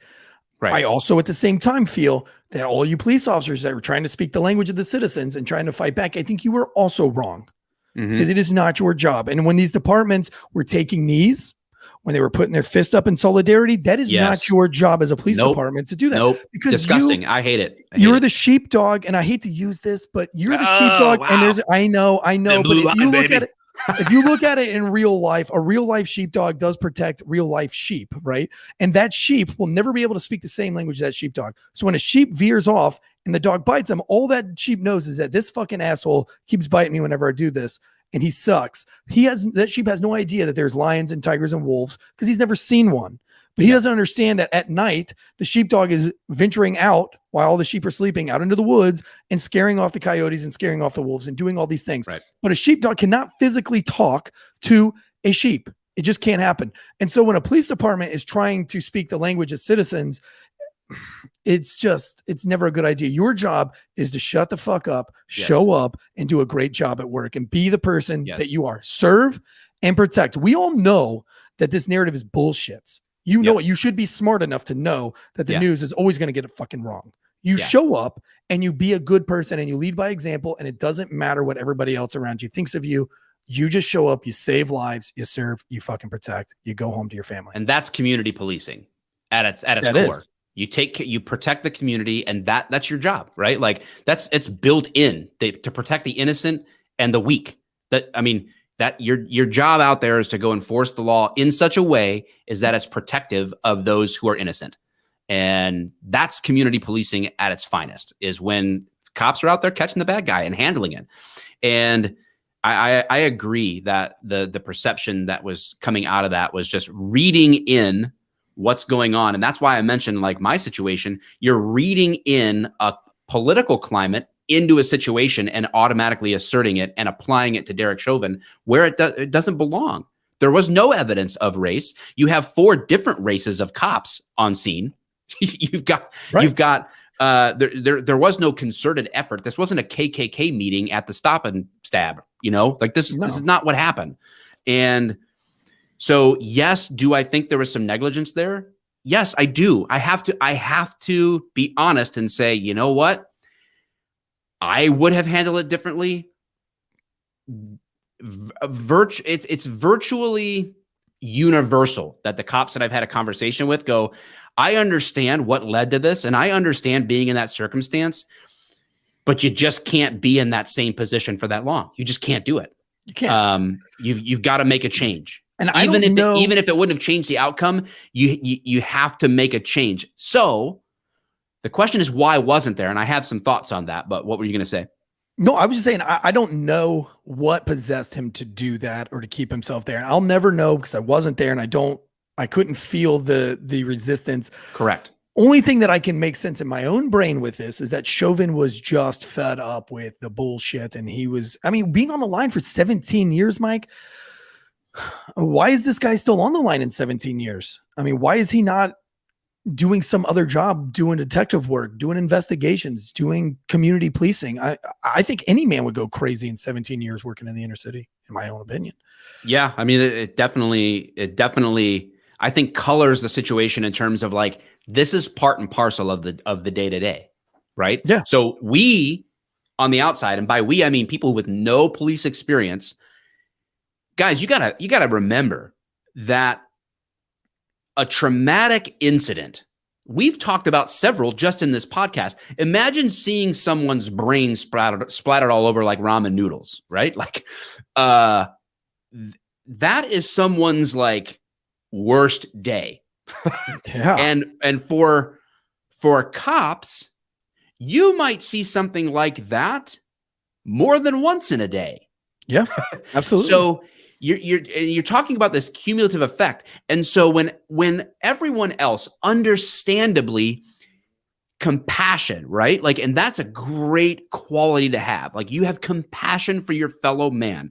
And you look at this cell phone video of Derek Chauvin and these other 3 officers and George Floyd on the ground, and you look at this and you see someone lose the life out of them on video, the compassionate part of you that, thank God we have that, for normal people anyway, says, oh my gosh, I just can't believe this. This is terrible. And it's like, yeah, but you got to understand that Derek Chauvin dealt with hundreds and thousands of George Floyds in 17 and it's years. important. It's very important to note that just was Chauvin in 2000. I forgot the date now, but he had a 14-year-old child who was resisting, and he did the same knee technique. Yes, he was sued for it, and I think he won. I think he won. Chauvin won. He wasn't charged or anything like that. He was like, oh, so in his brain, it worked. I put my knee on this dude's neck and back, this 14-year-old, and it worked. And they tried to sue me, and they didn't win. And so it's a go-to technique. And the kid didn't die, and he did it there for 17 minutes. Yeah. So in Chauvin's brain, him putting a knee on the neck is more of a punishment right now, which I know is wrong, right? But sometimes it feels good to punish the bully. Sometimes you're like, you know what? You stole that car. I hope he runs so that I can get at least to tackle him, to get him a little bit of pain for stealing this woman's car and ruining all of her shit. So I get in his brain where this might have been, I'm going to put my knee on his neck and his back because that fucking works. And it's mean, but I don't think I'm going to kill this guy. Right. No. But we take these situations where our compassion is big and we see this, and then we assert it onto Chauvin and say, he must not have compassion. He's the opposite of me. He's the enemy because he doesn't feel what I felt. But you on the outside also aren't dealing day in and day out with people saying, I swallowed drugs. I got to go to, I got to go to the hospital. I got to do this, and fighting with you. And it's just, when that's your daily experience, when you're in it all the time, you are going to look more emotionless in a situation like that. I wouldn't expect a cop to be shedding tears over the top of the situation when that's the norm, right? When he had his hands in his pockets and everybody was like, he's got his hands in his pockets. What I see objectively looking at this hands in his pockets is how insignificant this was to him. He's like, this is just a fucking another day on the job. put my hands in my pocket. Like, I don't even care. Like, this is just an asshole. He's going to go He to might have jail even here been shortly. thinking, you know what? I'm going to keep Fuck my this hands in my shit. pocket. I'm going to show people I'm not trying to hurt this I dude. don't I'm in care. control. Like, hey, we're waiting for the ambulance, whatever. Yeah, whatever. You know, that, now, but so you're looking at the citizens are looking at that as like this malice, heartless dirtbag. He's got his hands in his pockets while he's murdering somebody. Or you can look at it from his point of view and from his perspective as, dude, this is nothing. Like, this asshole will be in jail in 10 minutes, 20 minutes. I'll write this report and then I'll be eating the Lord's chicken later this day. You know, whatever. Yes.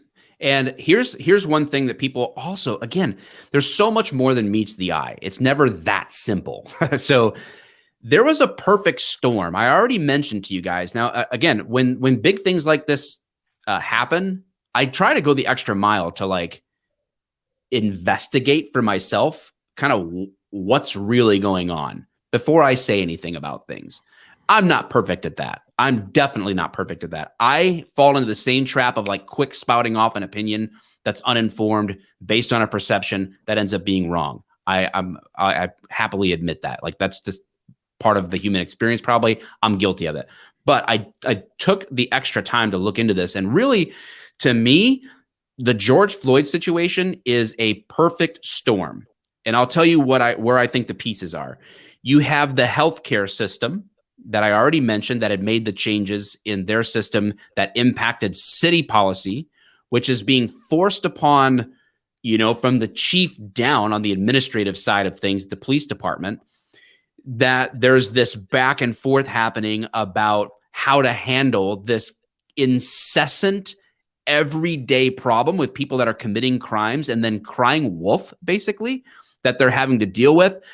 All while that's happening, real people who need police assistance aren't getting it because the cops are dealing with people who are crying wolf all the time. And those wolf criers are being supported by politicians and politically inclined police admin who all want to look good and retain their positions of influence instead of actually making decisions that are the right thing to do, because it's the right thing for society to have law and order and to put the onus where it belongs on responsibility.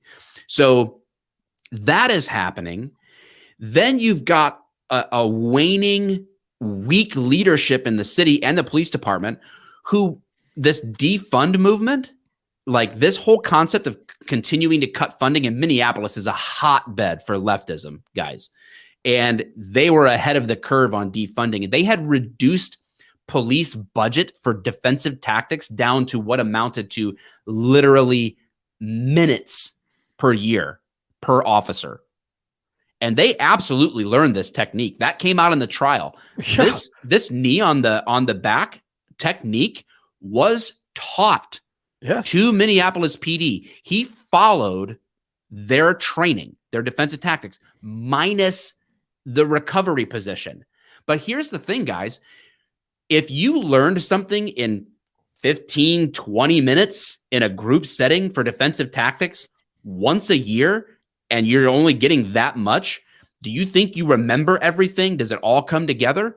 That doesn't excuse it, but excuse not doing the right thing and putting George Floyd in the recovery position while waiting on the ambulance that was late and all this other stuff. Then you have that. You have the going to the wrong place. That happens. It happened to happen at a really terrible time. Then you're 12 minutes after you needed to be there, you're there. And you've got rookie cops, as Tansy, so eloquently and beautifully explained what that looks like, what that added to the situation. And you got Chauvin, the only senior guy on the scene, trying to control this thing. And it continues to escalate. The crowd continues to build. And all of that stuff that literally is years of backstory about policies and politics and new guys and an error on the police or on the fire response. It all happened at once. And what did you have underneath? You have the media just like this, just saying, oh my God, we have the perfect storm and we can run with this, and it's going to get eaten up. And it's terrible that this happened, but you can't make this shit up, dude. I mean, all of those different pieces all collided at once to create an iconic, never to be forgotten. You got Rodney King, you got Michael Brown, you got George Floyd. I mean, it's here to stay forever now because of that. And we should all be embarrassed, though. To be honest with you, everybody should be embarrassed by this case, how we all acted. In the future, we've got to do better as a society. I don't know what the answers are. We all know it's not defunding the police, and I don't think that the average citizen wants that to happen. You as police officers, and if you're listening to me, please hear this one thing.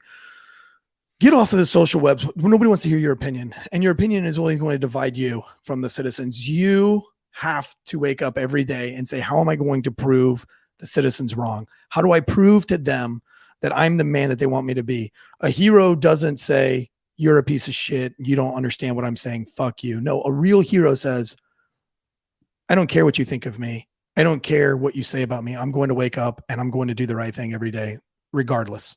And that's the guy you have to be going forward.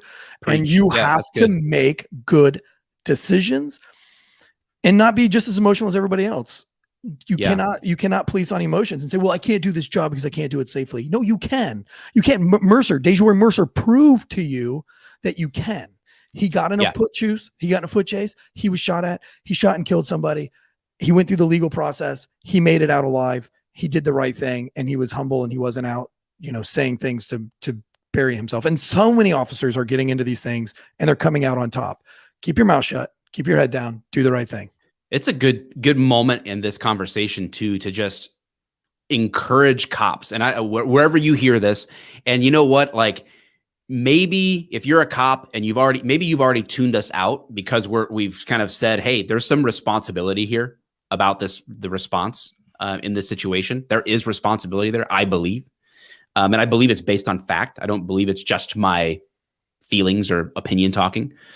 But like we already said, the men and women of the Minneapolis Police Department, they're going to be on the line again today, dealing with this verdict coming out, and it's a lose-lose for them, guys. Lose-lose. You've got a fellow officer who we're going to talk trial specifics here next. I believe was railroaded in the trial. I think he was overcharged. I don't think there was intent. So you see one of your friends, your coworkers, or, even just someone at your department go through this, and that's a loss already. And then, but if that's reduced on this end, then the freaking crazies come out and burn your city down and shoot at you. So no matter what happens today, Minneapolis police officers lose again, just like they did last year when the 3rd precinct got overrun. And again, weak ass, pathetic. I'll say it right now, and I speak for myself. I'm not throwing official Eric Tansy under the bus here. I speak for myself. You, the leaders of Minneapolis PD, are pieces of shit. You are terrible leaders. You are not supporting. You're not supporting people. You've lost 30% of your freaking police department because you won't stand by them. They're not all responsible for this. Stop treating them that way. Start thinking about individual responsibility for first of all, starting with freaking criminals in your jurisdiction, in your city. They're the problem. They are the problem. Do you need to make sure your cops are trained? Yeah. Or how about you train them? How about you provide them the defensive tactics that they need? How about you encourage them? How about you incentivize people to actually want to work at your department by standing by them instead of throwing them under the bus? I'm off my soapbox. They have to stop worrying about getting promoted.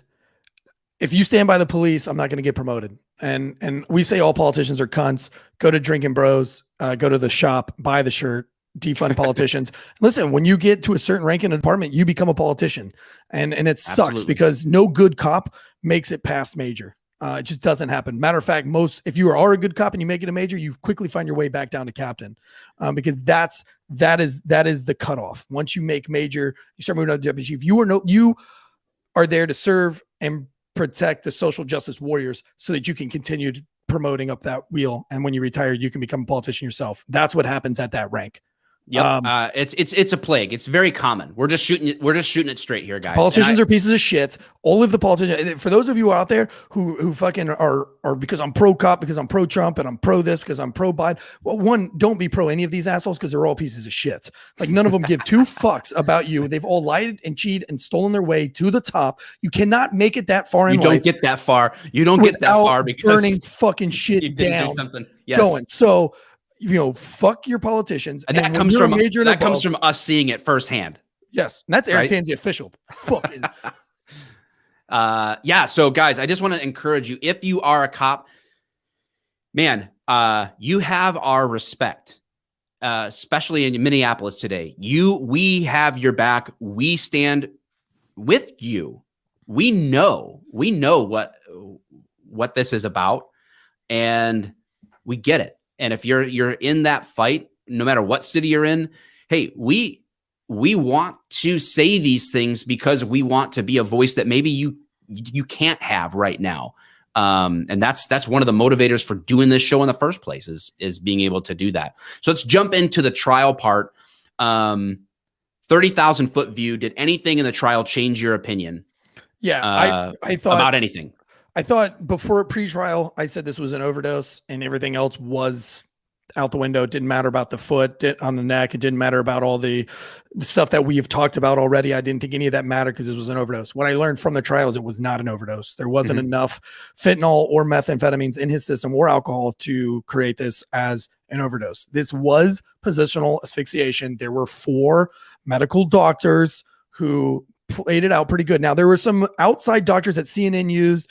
And again, that was to create divisiveness where they were like, at one point he had 220 pounds of pressure on his neck by having his hands in the pocket. Okay. The real doctors in the real trial didn't say any bullshit like that because we all know that I can put my hands in my pockets, put my knee on your neck and not put all my full weight on your neck. Yeah. I tried it out earlier today. I literally put my fucking knee on a scale and put my hands in my pockets and I could get it underneath 2 pounds of pressure. I way below that. My scale won't go any lower than 2 pounds. So you ignore the media doctors, but the real doctors in the trial who were not having an agenda or whatever, who were just being objective, just as like we're trying to be objective. I believe their science in this, that he died from a positional asphyxiation, the way that his head was turned, the way that his back was collapsed in, which was, he was just there for too long with an enlarged heart coming down off of the drugs. The drugs did not help. Drugs did not help, plus the alcohol in his system, plus the weed in his system, all these things combined. And his excitedness, there was an excited delirium there. I thought there wasn't. There's a lot of proof in the trial, in the facts that there was no excited delirium. He was talking, he was conscious. That doesn't exist. I know that a lot of the cops thought there was and assumed there was, but there wasn't. He died from positional asphyxiation. He did not die, though, from a knee on the neck. That's not exactly what killed him. There was no crushed carotid. So you could put your knee on somebody's neck or somebody's head for a short period of time. That's not going to kill them. But leaving somebody on the ground on their chest with that amount of weight, having the enlarged heart, the storm, as you called it, all those things put together for 12 fucking minutes because the EMS went to the wrong fucking spot. All those things I learned from the trial. One of the other things that I learned from the trial was that it was, I think, at the 3 or 4 minute mark that Floyd passed, or that's when he took his last breath. I don't know how you continue to stay in the position you are in as Chauvin and not render any raid. I won't talk about the rookies because they're fucking rookies and they don't know any better. They don't know shit. I know you wish they did, and you sitting at home as a citizen was like, that's bullshit. They're a fucking cop. New cops should be able to do everything. Well, yeah, I was a fucking new cop too, and I'll tell you right now, I didn't know jack shit. And you have tunnel vision, and your whole view and focus in life is this big. So if you take your hand, imagine being on the streets, even just 2 or 3 months, and being stuck on the George Floyd situation. I'm telling you right now, those rookies were looking around going, holy shit. I'm not doing what is happening right now. They don't know. No. So what I learned from the thing is that there was positional asphyxiation. That needs more training, obviously, in that department. Also, de-escalation training. They need a little bit more of that coming into that. From what I saw there with their rookies, your rookies, they need it. And that's what I learned from the trial. And therefore he's wrong. Chauvin should have known about positional asphyxiation. I don't believe that he didn't know. I still don't think he had any malice on it, but I do think that for all you cops out there that were like, no, fuck you, Tansy, this was an overdose. No, it wasn't. I looked at the toxicology report. It wasn't even close to an overdose. There wasn't close to amount of fentanyl or meth in his system for it to be. I mean, we're talking about some contributing factors of what's on board and what, what's contributing maybe to that. You're not going to die of positional asphyxiation normally just from the position. It's going to have contributing factors to it, but those contributing factors were present. and those cops didn't know that. No.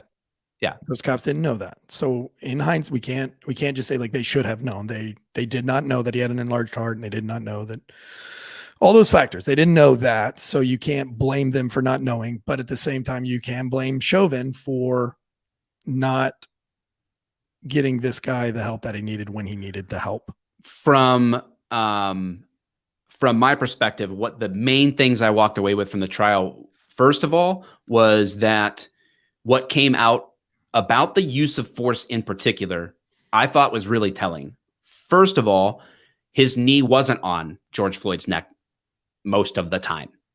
It was moved. It was repositioned multiple times. And we don't really see that from the famous cell phone footage of this. We only see this when the body cam footage comes out during the trial, and you're like, oh man. And you can tell a couple of things. One is that like you said, the pressure is variable. Like you can literally, it can look terrible and be totally bearable by the person underneath. It's literally like the pressure on and off. And that's a tool that should be used for compliance. I don't think that tool is great for a 9-minute period of time. But it wasn't just like, oh, he kept his knee on his neck for 9 minutes. No, he didn't. It's not what happened. It's simply not a factual statement. We see that now. That came out on the body cam footage, and I'm like, oh wow, okay. I felt like I should have done a better job of not talking about the knee on the neck early on, and I should know better because of this very conversation we're having. Like I know better, right? Like you can't judge cell phone footage and make that your case. You have to have multiple angles, and that's why, like, just one angle is never enough. You need multiple angles and perspectives. So I learned that. And really, if Chauvin did have malice and just this raw, aggressive intent to do harm to people, he could have gotten away with a lot more force a lot earlier on in the circumstance, in that whole situation. And that came out too. On the stand, officers in charge had to admit that could Chauvin have done more physical force? And the answer is absolutely. He absolutely could have done more throughout that whole situation. Leading up to that final moment, he could have done more early on.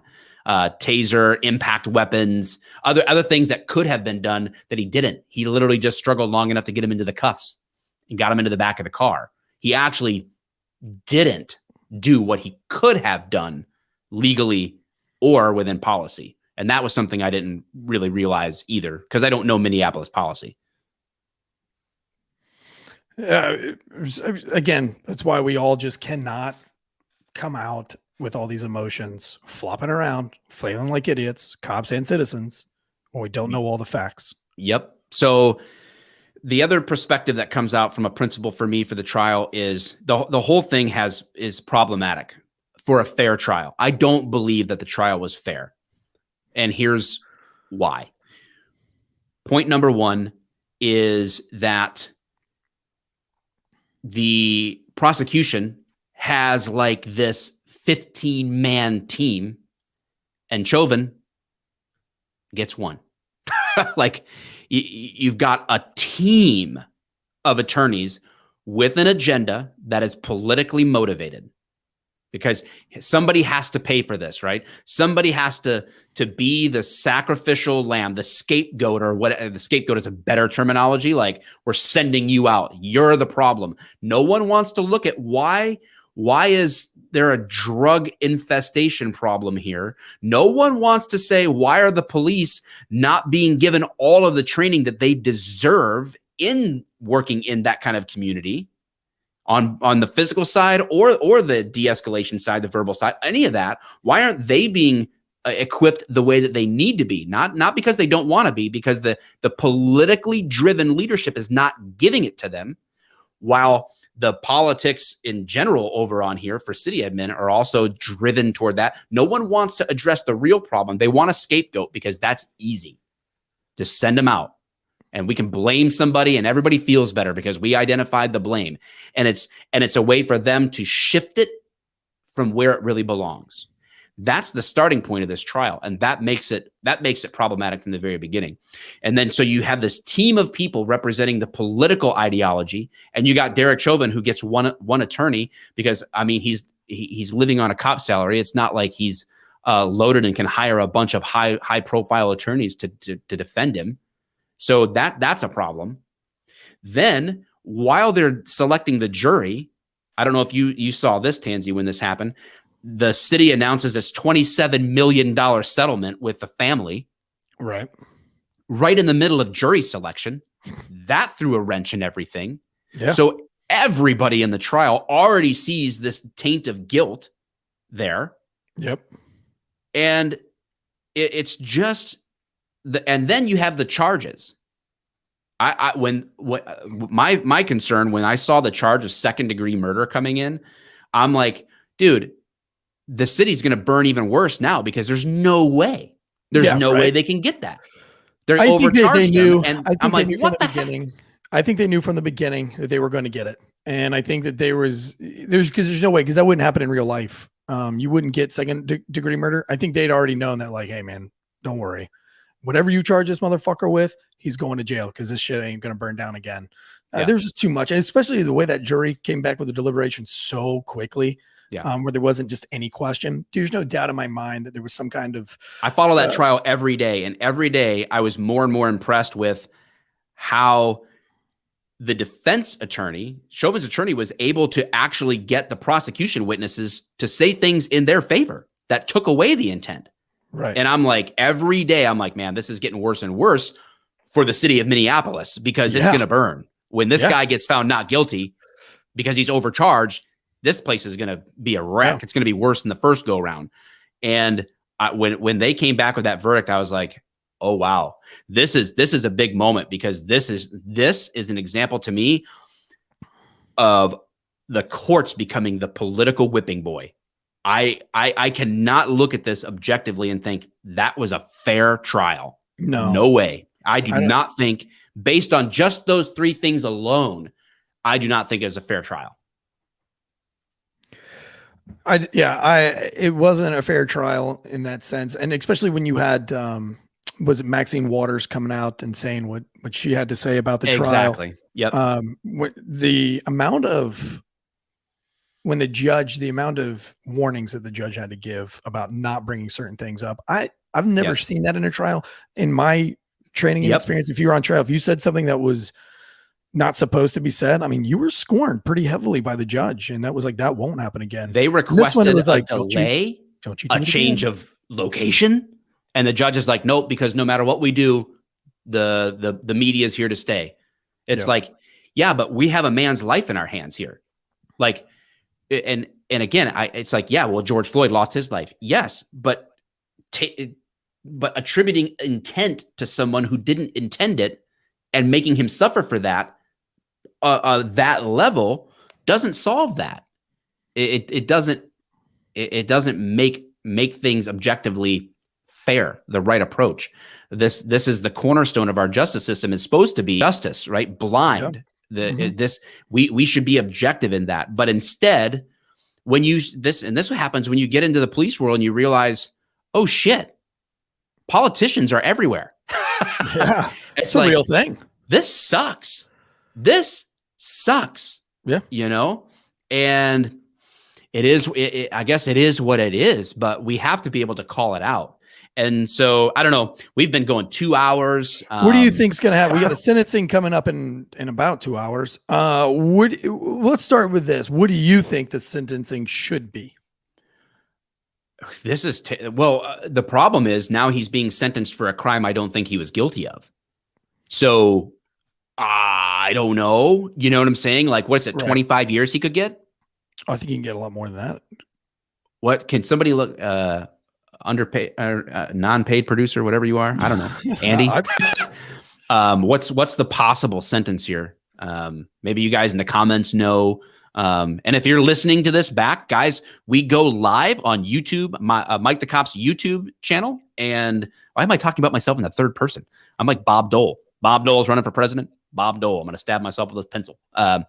So Mike the Cop's YouTube channel and Facebook, we're live.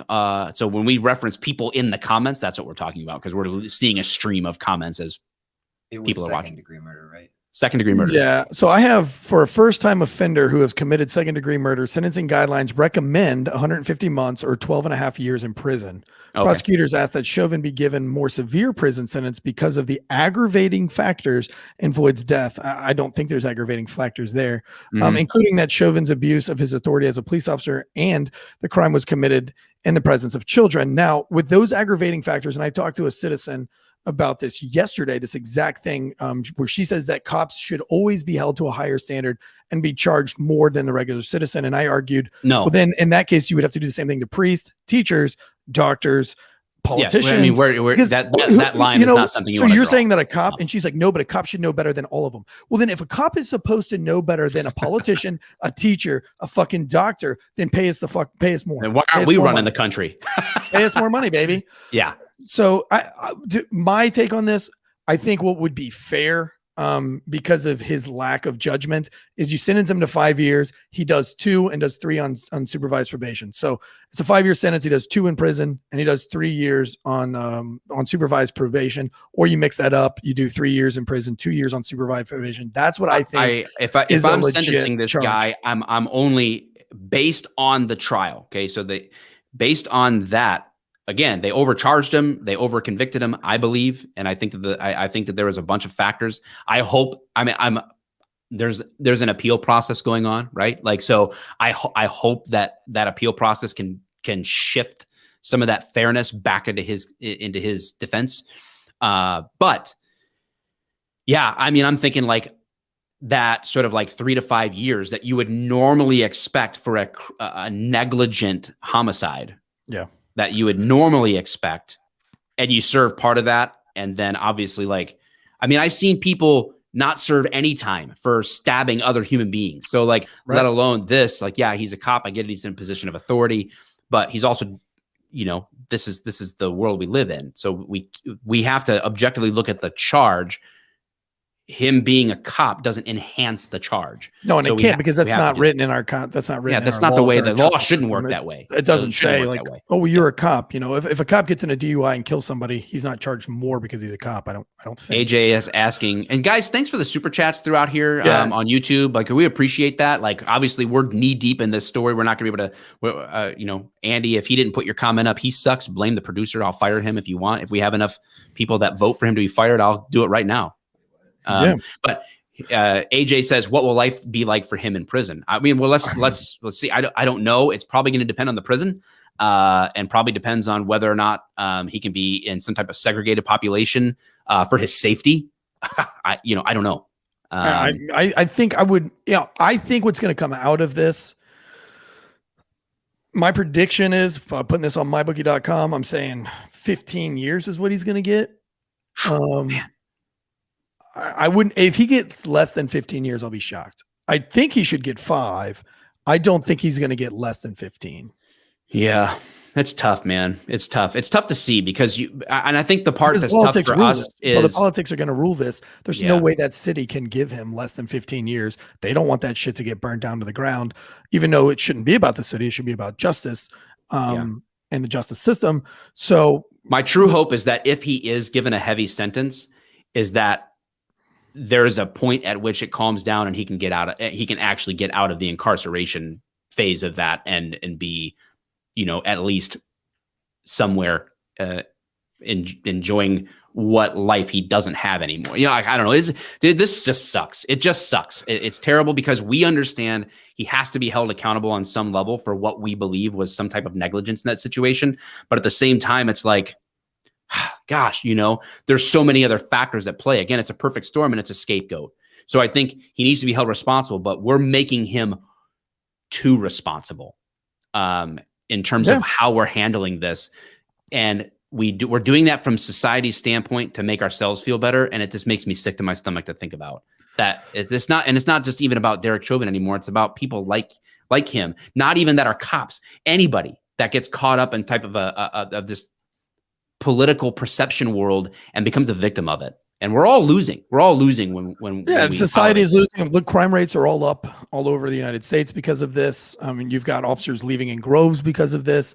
And if you really start to talk to people in the inner cities, if you really go in there and talk to people in there, the good people that are living there, they'll tell you that they pretty much agree with the reasonable portions of society. And that's an important word here, is reasonable. And if you find yourself right now saying he shouldn't be charged at all, you're unreasonable. And if you're sitting here saying he should go to jail for 30 years or life, you're unreasonable as well. And I've heard people say he took George Floyd's life, they should kill him. I'm like, what? Well, what?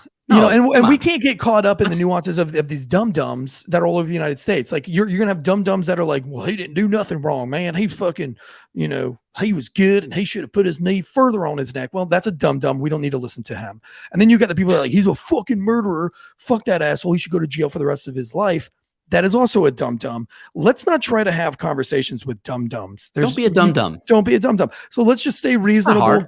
Don't be a dum-dum. The social media webs today, guys. I don't care how you feel, because you're only going to make and grow more divisiveness. That's what the media wants. That's what these politicians want. That's what the politicians want. And for all you reasonable folks that are listening to us, let's be upset with the command staff. Let's be upset with the upper management of all these departments, because let's remember, guys, these little small blocks of these towns, these 5-mile blocks of inner city ghetto, as we like to call it, they've been like that for the last 30 fucking years. And you're telling me that not one politician, not one police chief, not one fucking major or above in a city can fix 5 square blocks in 30 fucking years? We can put men on the moon. I'll tell you what they did in Minneapolis. They got their murders down to like in the teens, mid-teens, low teens, just like 3 or 4 years ago. And then now this year they're on pace for 100 again, back to record-setting levels. And so what's the point? Like, why do these politicians want that to happen? Why do they want murder and mayhem to go on? If you're doing everything right and you've got your crime at an all-time low, which Raleigh was at an all-time low as well, and now we're past that, now we're breaking records again. Why do you think the politicians, do they not see this? Do they not care? Yeah, I don't know, man. What's the answer to that? I don't know. Today's going to be interesting. Are you going to go on Instagram Live at all later today? Man, it just depends. Like I got a lot going on this afternoon, so I want to kind of pay attention to it. I might try to go live, or we could go live together at some point. Maybe depending on how the day shakes out. I'm going to try to pay attention to the news happening. Because again, when they do the sentencing, there's victim impact statements. It could go for hours, right? Yeah, It could be 2-3 hours of time before we know, or the judge could immediately hand out the sentence and then hear the victim impact statements and then do that. But it's almost always the victim impact statements before it's read, and then they give, after the sentencing is announced, then they will give Chauvin a chance to speak as well. Almost always. I'm not a Minneapolis court expert. We're just going to have to see. Well, we'll know shortly. Shortly. Ann says, do you think that there's a chance that he'll get 10 to 15 years and a acquittal deal, to lower it later on appeal? Yeah, I think that's all possible. People have said in the comments that they've announced today that his request for a retrial was denied. So and that's going to happen. I didn't think that I don't think it's just going to go anywhere. I think politics has already put their stamp on this, just like they fucking allowed Epstein to die in his prison cell on maximum security. So I don't trust anything that's going on right now, but that's just the tinfoil hat in me. I also have to give a special shout out before we close out of this, Mike, to Jimmy Bailey. Jimmy Bailey came through yesterday, made a couple of graphics for us, put together. Yeah, Jimmy Bailey. He's a fan of ours, man. He loves us. And I love Jimmy. I was able to reach out to us. Actually, he came to us and talked to us. And he said, if there's anything that we ever need graphic wise or those little quick clips, he's a big fan of the show. And he's been a very long time drinking bro. So thank you, Jimmy Bailey, for everything you've done. And thanks, Jimmy. Man, it doesn't go unnoticed. Your work I thought those graphics were fucking professional. Love it, man. Love it. Love it. But anyway, there's my shout out there. All right, guys, man. Long one, boys. Supersized. Welcome. We were over 2 hours today. Yes, man. Sir. We're like Joe Rogan. Yeah, we're a Joe Rogan-esque. Doggone it. All right. Well, man, next week we are going to be bringing Dan Holloway on, I believe, right? Yeah. And we are going to be talking about sex trafficking and who's complicit in this. What can we do about it? What's our experiences with it? All that stuff, man. I'm really excited about that because that's an issue that I actually care about and I want to get more involved in on a practical level and actually do something and not just talk about it, not just hashtag it, but do something. So I'm sure between us three next week, there's going to be some, shenanigans happening. I might have to change out my Instill Distilling Company hat for a pedophile hunter hat on Drinking Bros, their website. On the apparel, they got the pedophile hunter hat. I might buy one and wear it for next episode. I'm gonna buy one too. They better send us one. Pedophile hunters. Tansy, everyone is asking why you have that pig in front of your laptop. Oh, that's my piggy bank. It's the piggy bank. I gotta get one. Piggy bank. I'm with Mike. I gotta build shelves. Why do I have a pig in front of my shit? Oh man, because the I want to have we gotta pig. I need a piggy bank. You're gonna have a piggy bank, and then we're gonna deposit money. So if it's a naked guy story or naked person story, one person puts in. If it's another type of story, I don't know, I'll put in, and we'll just save up so that we can buy you guys drinks when we do a live show. I love it.